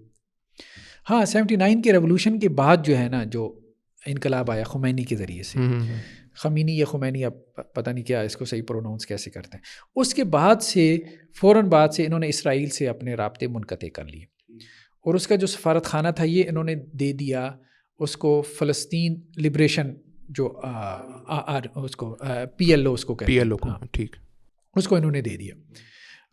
مطلب وہ یاسر عرفات وغیرہ اور یہ سارے یہ لوگ فلسطین لبریشن آرگنائزیشن اس کو کہتے ہیں. اچھا، اس کے بعد سے ان کے تعلقات تو خراب رہے ہیں. اس کی وجہ مجھے جو سمجھ میں آتی ہے نا وہ یہی ہے، مطلب یہ ہے کہ ایران اپنی ایکسپینشن چاہتا ہے، شیعہ حکومتیں چاہتا ہے، سیریا میں، عراق میں، یمن میں، سعودی عرب میں بھی ایون کے ایران چاہتا ہے کہ شیعہ آئیں، سیدھی سی بات ہے. اور فلسطین میں بھی وہ یہ چاہتا ہے تاکہ وہ مہدی جو مہدی منتظر ہے ان کے لیے ایک سٹیج تیار ہو جب وہ آئیں تو. لیکن یہودی جو ہے اس کا انٹرسٹ یہ ہے کہ یہاں ایک یہودی ریاست قائم ہو. تو کنفلکٹ آف انٹرسٹ ان کا ہے، ٹھیک ہے. ہاں یہ ہے. باقی یہ بات ہے کہ یہ کھل کے لڑے نہیں ہیں، مطلب یہ ان دونوں کی سمجھداری ہے. رشیا اور امریکہ کی طرح یہ کھل کے نہیں لڑے. کولڈ وار ان کے اندر، وہاں تو کولڈ وار کی اصطلاح ہوتی تھی، یہاں شیڈو وار کی ہوتی تھی. شیڈو وار یہ ہے کہ ایک دوسرے کو نقصان پہنچاؤ. جیسے ایران کے ایک جو تھے نا ایٹمی پروگرام کے جو سربراہ تھے، محسن فخری ان کا نام تھا، صحیح، ان کا قتل ہوا تو اسیسینیشن، اس کا الزام انہوں نے لگایا کہ جی اسرائیل نے کروایا. اسی طرح سے ابھی وہ جو ایک جرنیل تھے ایرانیوں کے، وہ تو خیر امریکہ کی طرف انہوں نے الزام لگا دیا وہ جو. اسی طرح سے اب آپ دیکھیں کہ اسماعیل ہنیہ جو ہے ان کی شہادت ہوئی ہے تہران کے اندر. اور اس طرح کے مطلب کافی ہمیں واقعات. حزب اللہ کا جو سربراہ ہے لبنان، ظاہری بات ہے اس کا بھی معاملہ ہوا لبنان کے اندر، اور حزب اللہ بھی ایک اثنا عشری شیعہ جو ہے وہ جماعت تھی. تو شیڈو وار تو ہے ان کی، یہ بات تو ہے. مطلب حزب اللہ کو یہ سپورٹ کر رہے تھے اور حزب اللہ اسرائیل کے ساتھ لڑ رہی تھی لبنان میں، یہ تو ہے. لیکن کھل کے یہ آپس میں نہیں لڑے. تو ان کا کنفلکٹ آف انٹرسٹ تو ہے، یہ نہیں آپ کہہ سکتے کہ یہ سیم پیج کے اوپر ہے، یہ سیم پیج کے اوپر ہے. تو کنفلکٹ آف انٹرسٹ جو ہے وہ شیعہ کا یہود کے ساتھ بھی ہے اور سنیوں کے ساتھ بھی ہے، اور سنیوں کا بھی دونوں سے ہے، سنیوں کا بھی دونوں سے ہے.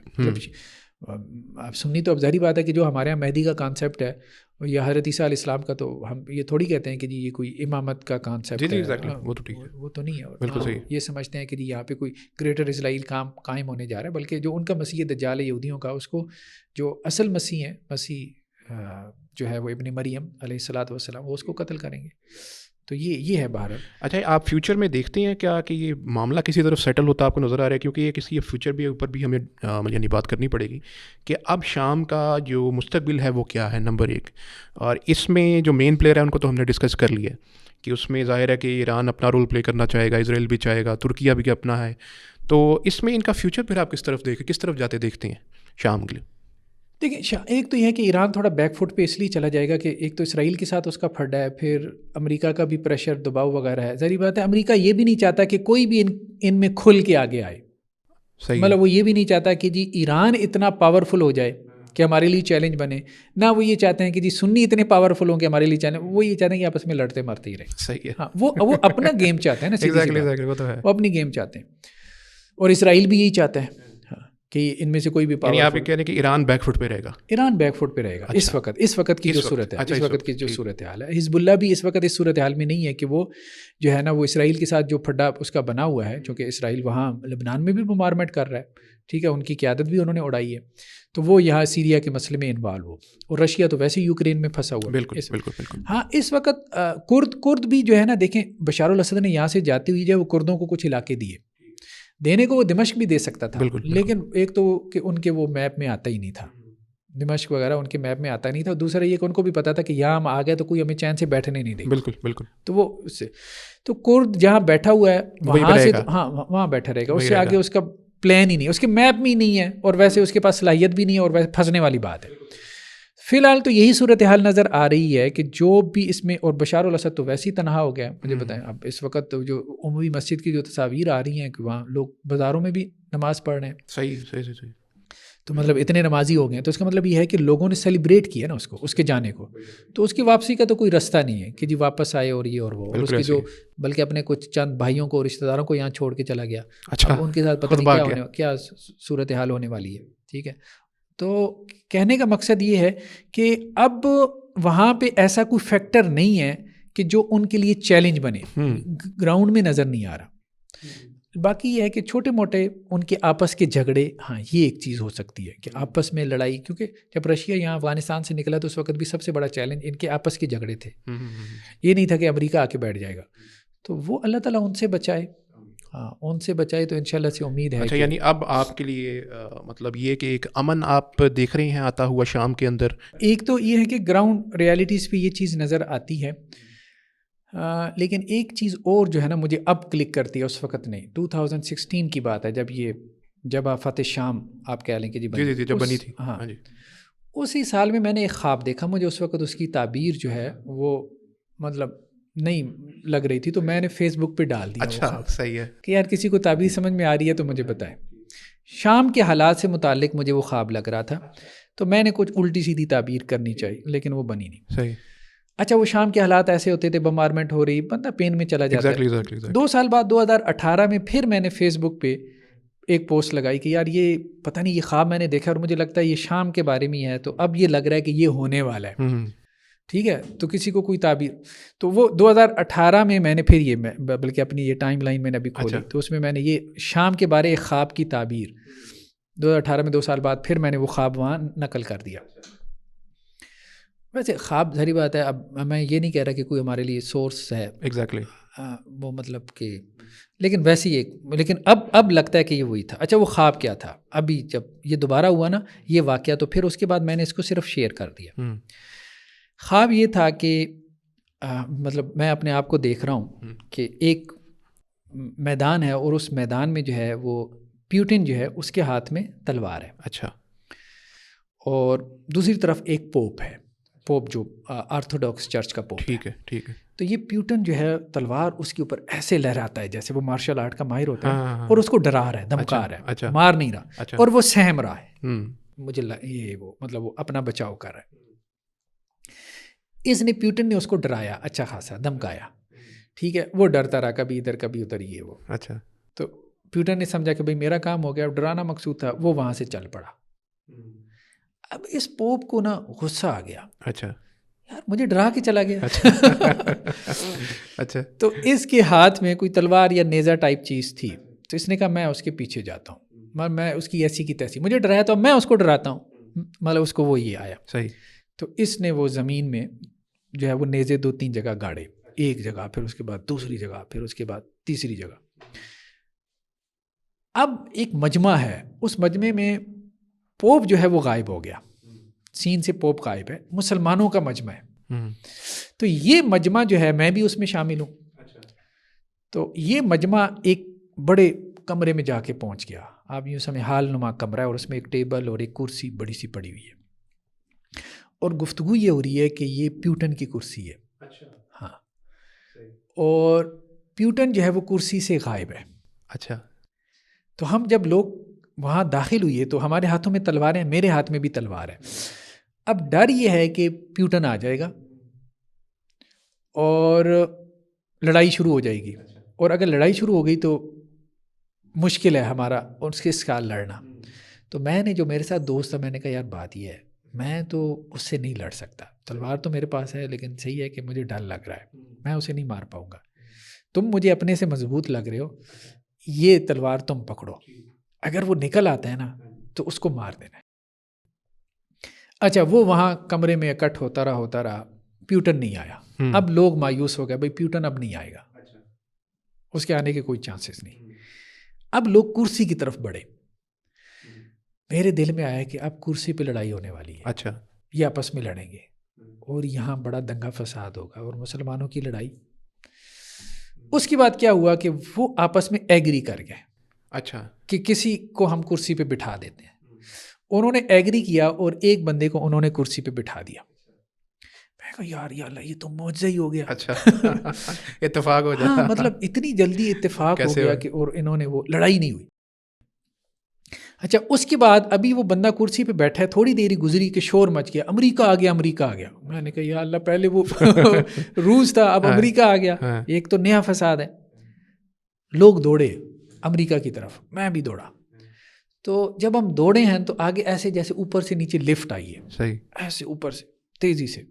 وہ جیسی لفٹ نیچے اتری ہے نا تو اندر سے ایک آپ کہہ لیں ایک عالم ہے جن کو میں بھی جانتا ہوں, ابھی نام نہیں لیتا, سلفی عالم, اہل حدیث عالم. تو ان کو 4 بندوں نے اٹھایا ہوا ہے, مطلب بازوؤں سے, اور جیسے کوئی بیمار آدمی ہوتا ہے نا اور اس کو آپ اٹھا کے لے کے ہاسپٹل جا رہے ہیں. ٹھیک ہے, تو میں دیکھ کے سوچوں اچھا امریکہ کی تو یہ صورت حال ہے, مطلب مرد بیمار ہے وہ, تو اس سے ڈرنے کی کوئی ضرورت نہیں ہے, یہ تو خود بیچارہ اس کیفیت میں پہنچا ہوا ہے. ٹھیک ہے, تو کہنے کا مقصد ہے کہ ہم خواب کے نہیں جاتے اس طرف کہ جی خواب کی کیا حقیقت ہے یا نہیں ہے. بعض اوقات خواب میں کچھ پریڈکشن بھی موجود ہوتی ہے, لیکن یہ کہ گراؤنڈ ریالٹیز بھی یہ کہتی ہیں کہ یہ اب اپنی حکومت انہوں نے بنا لی ہے, اور لڑائی بھی نہیں ہوئی. یہاں پہ خدشات تھے, اور یہ بھی خدشہ تھا کہ رشیا آ جائے گا واپس, اس نے بمبارمنٹ بھی کی, وہ بھی نہیں ہوا. وہ اپنا تو راستہ نہ. امریکہ کی بھی انوالومنٹ اب اس وقت نظر نہیں آ رہی کہ وہ یعنی آپ سمجھ رہے ہیں کہ یہ سرزمین شام میں وہ جو پراکسی پہلے تھی ہاں اب وہ نہیں ہوگی, اور یہ سسٹین کر جائیں گے طالبان افغانستان کی طرح. اچھا ایک اور بہت اہم چیز کہ جیسے 70s کے اندر بھی 67 میں عرب اسرائیل وار بھی ہوئی تھی, اس طرح کی بھی اللہ معاف کرے کیونکہ انور سادات وغیرہ کو مصر کے اندر مصر کا بھی رول ہے تو اس کو بھی اسیسینیٹ کروا دیا تھا. تو اس طرح سے تو کوئی عرب اسرائیل کا ایسا کانفلکٹ یہاں اس سرزمین کے اوپر ہونے کا کوئی خدشہ تو نہیں آپ دیکھ رہے؟ نہیں کوئی بڑا کنفلکٹ نہیں ہوگا. دیکھیں ایک وہ جو ہے نا اسیسینیشن وغیرہ اس کے امکانات تو رہے اس لیول کی جیسے انور سادات کی تھی اس طرح سے. اسیسینیشن دیکھیں آپ جیسے مثال کے طور پہ حکومتیں انوالو تو ہیں نا, اب وہ یہ چاہیں کہ جی ابو محمد الجولانی جو ہے مثال کے طور پہ ہم اس کو مروا دیں. ٹھیک ہے, لیکن یہ ہے کہ تحریک ہوتی ہے نا, تو تحریک میں تو فوراً دوسرا بندہ اوپر آ جاتا ہے. اب جیسے دیکھیں اسامہ بن لادن کے بعد تحریک ختم تو نہیں ہوگی نا, ایمن الظواہری آ گیا, وہ چلے گیا, تو تحریک ختم نہیں ہوتی. ٹھیک ہے, طالبان کے بھی کتنے لوگ جو ہے وہ شہید ہوئے, ملا عمر چلے گئے, لیکن تحریک تو ختم نہیں ہوئی. بالکل ایسی, تو تحریک باقی رہ جاتی ہے. تو اسیسینیشن کی حد تک وہ تو چلتا رہتا ہے, وہ تو حکومتوں اور اسٹیٹس کی پالیسی ہوتی ہے. لیکن یہ ہے کہ یہاں کو بڑی جنگ اور اس کی وجہ سے ان کی حکومت ختم ہو جائے, یہ ابھی نظر نہیں آ رہا. یہ مجھے لگتا ہے کہ طالبان افغانستان کی طرف سسٹین کریں گے اور اب یہ مرکز بنے گا انشاءاللہ سے, اور وہی جو ہمیں حدیثوں میں ملتا ہے. صحیح, اچھا صحیح, یہ جو حدیثوں میں ملتا ہے انشاءاللہ سے یہ مرکز بنے گا. اب یہ نہیں کہہ سکتے کہ ابھی مہدی کا انتظار کرنا شروع کر دیں, یہ وہ سارا کچھ اتنا قریب نہیں بھی صحیح, لیکن ہمارے لیے جو اہم ابھی چیز ہے کہ امن انشاءاللہ ہوگا. اور انشاءاللہ جو ہے یہ ایسا کوئی کانفلکٹ عرب اسرائیل کا وار کا اور اس لیول کی اسیسینیشن وغیرہ کا اٹیمپٹ نہیں ہوگا انور سادات والی. ابھی یہاں پہ آخر پہ وہ ایک اہم جو میں نے آپ سے کویشچن کیا تھا دوبارہ کہ جو لکھاری ہیں کچھ اس بارے میں, دیکھیں ان کے بارے میں بھی کچھ لوگوں کی پروفائل میں دکھا دیتا ہوں اگر یہ اسکرین پہ جو ہے وہ پاسبل ہو. ایک تو زیاد چترالی ہیں, ہاں یہ اچھا لکھ رہے ہیں ماشاء اللہ سے. تو ابھی مثال کے طور پہ دیکھیں نا, اب یہ کافی اچھی یہ معلومات دے رہے ہیں. ایک تو نے کہا شامی جیلیں جو ہیں ان میں 191 بچوں اور 95 خواتین کو تشدد کر کے قتل کرنے کی تصدیق ہو چکی ہے, مطلب ان کے ریکارڈ سے. اور 6000 خواتین ابھی تک لاپتہ ہیں, 6000, اور 2400 بچے لاپتہ ہیں. یہ سیریا ٹی وی کی جو ہے, ٹھیک ہے, تو یہ ٹرانسلیٹ کرتے ہیں زیادہ تر. تو اب یہ ہے کہ 105,000 قیدی, ان کا سراغ ہی نہیں مل رہا. اب یہ سارے کہاں گئے؟ تو یہ ماشاءاللہ سے ایک اچھا سورس ہیں زیاد چترالی سوشل میڈیا کے اوپر, اور یہ بیسیکلی وہاں سے لیتے ہیں, عرب میڈیا سے لیتے ہیں, چیزوں کو ٹرانسلیٹ کرتے ہیں. تو دوسرا فیض اللہ خان صاحب. فیض اللہ خان صاحب بھی کافی اچھا لکھ رہے ہیں, جماعت اسلامی کے بیک گراؤنڈ سے ہیں, ٹھیک ہے. ابھی انہوں نے دمشق یونیورسٹی کے اوپر آخری پوسٹ لگائی ہوئی تھی کہ کیا صورتحال ہے بشار کے بعد دمشق یونیورسٹی کی. پھر اس کے بعد جو ہے عاطف بیگ صاحب, ہاں ان کا کافی اچھا ہے ماشاء اللہ سے سیریا کا مطالعہ, تو یہ بھی کافی اچھا لکھ رہے ہیں, ٹھیک ہے.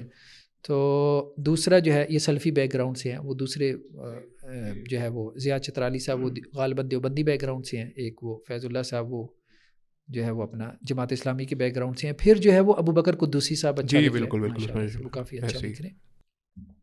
رایت اللہ فاروقی صاحب جو ہے نا شام کے اوپر اصل میں ان کا تجزیہ غلط نکل آیا. صحیح ہے. تو اب میں نے دیکھا ہے کہ وہ اب اس کو نا کور کرنے کے لیے جو وہ تجزیے کر رہے ہیں نا, تو وہ عام آدمی کی سمجھ سے بالا تر ہے. اب ان کو بھی یہ چیز سمجھنی چاہیے. خود ان کی پوسٹوں پہ اگر آپ دیکھیں نا لائکس, حالانکہ 30,000 ان کے فالوورز ہیں, ان کی پوسٹوں پہ لائک بھی دیکھیں نا تو وہ 100-150, کوئی زیادہ چلا گیا تو 250-300. اور مطلب یہ ہے کہ لوگوں میں اب سینس آ گئی ہے, اویئرنیس آ گئی ہے. دیکھیں ہمارے جیسا بندہ رات سونے سے پہلے الجزیرہ دیکھتا ہے, BBC دیکھتا ہے, لوگ ٹویٹر دیکھتے ہیں, دنیا جہاں کی خبریں پڑھتے ہیں. اب یہ نہیں اب آپ کہیں گے جی ہم جرنلسٹ ہیں اور لوگوں کو کک پتہ نہیں ہے دنیا کا کیا چل رہا ہے کیا نہیں چل رہا, ایسا اب نہیں ہو سکتا, ٹھیک ہے. جیسے عام آدمی کے پاس مذہب کی بہت سی تعلیمات کا اس کو نالج ہو گیا سوشل میڈیا اویئرنیس کی وجہ سے, تو اب عام آدمی ٹیبل ٹاکس دیکھتا ہے, TV شوز دیکھتا ہے, ٹھیک ہے. تو اس کو انٹرنیشنل میڈیا کو وہ دیکھتا ہے, تو اس کی ایک ویو پوائنٹ بن جاتا ہے. اب آپ یہ نہیں کہہ سکتے کہ جی صحافی ہونے کی وجہ سے چونکہ ہم ایکسپرٹ ہیں تو ہماری رائے پہ چلیں. لوگوں کو بہت سمجھ ہے, آپ ایسا نہیں رہ گیا. بالکل. تو اس لیے ان کے تجزیات سے مجھے شام کے حوالے سے بالکل بھی اتفاق نہیں ہے. ہاں بالکل بھی اتفاق نہیں ہے. بلکہ مجھے کیا کہنے کا مقصد یہ ہے کہ وہ لوگوں کو بھی اتفاق نہیں ہے اس میں. بالکل تو یہ لیکن جو لوگ ہیں یہ اچھا. ایگزیکٹلی. بہت بہت شکریہ. یہ تو ایک یہ بھی گائیڈنس ہوگی کہ مزید لوگ کہاں سے جان سکتے ہیں, اور ہم نے بھی الحمدللہ بہت سی چیزیں اس میں کور کر لی ہیں, اور الحمدللہ آپ کا بہت بہت شکریہ. اور لوگ بلا شبہ ناظرین کو بہت کچھ اس میں سے سیکھنے کو ملا ہوگا, اور ایسے بہت سے کویشچنز جو کہ کروشل تھے جن کا آنسرس بھی آپ کے لیے جاننا ضروری تھا آئندہ کے لیے بھی, کہ فیوچر میں کس قسم کے واقعات ہے, کس قسم کی صورتحال ہو سکتی ہے, وہ بھی الحمدللہ ہم نے ڈاکٹر صاحب سے پوچھی, اور اس کے بارے میں بھی ہم نے آپ کو ڈیٹیل میں بتایا. اور اب پروگرام کا وقت بھی اپنے اختتام کو پہنچتا ہے. بہت بہت شکریہ آپ سب کا دیکھنے کے لیے بھی. جزاک اللہ خیر. السلام علیکم ورحمۃ اللہ وبرکاتہ.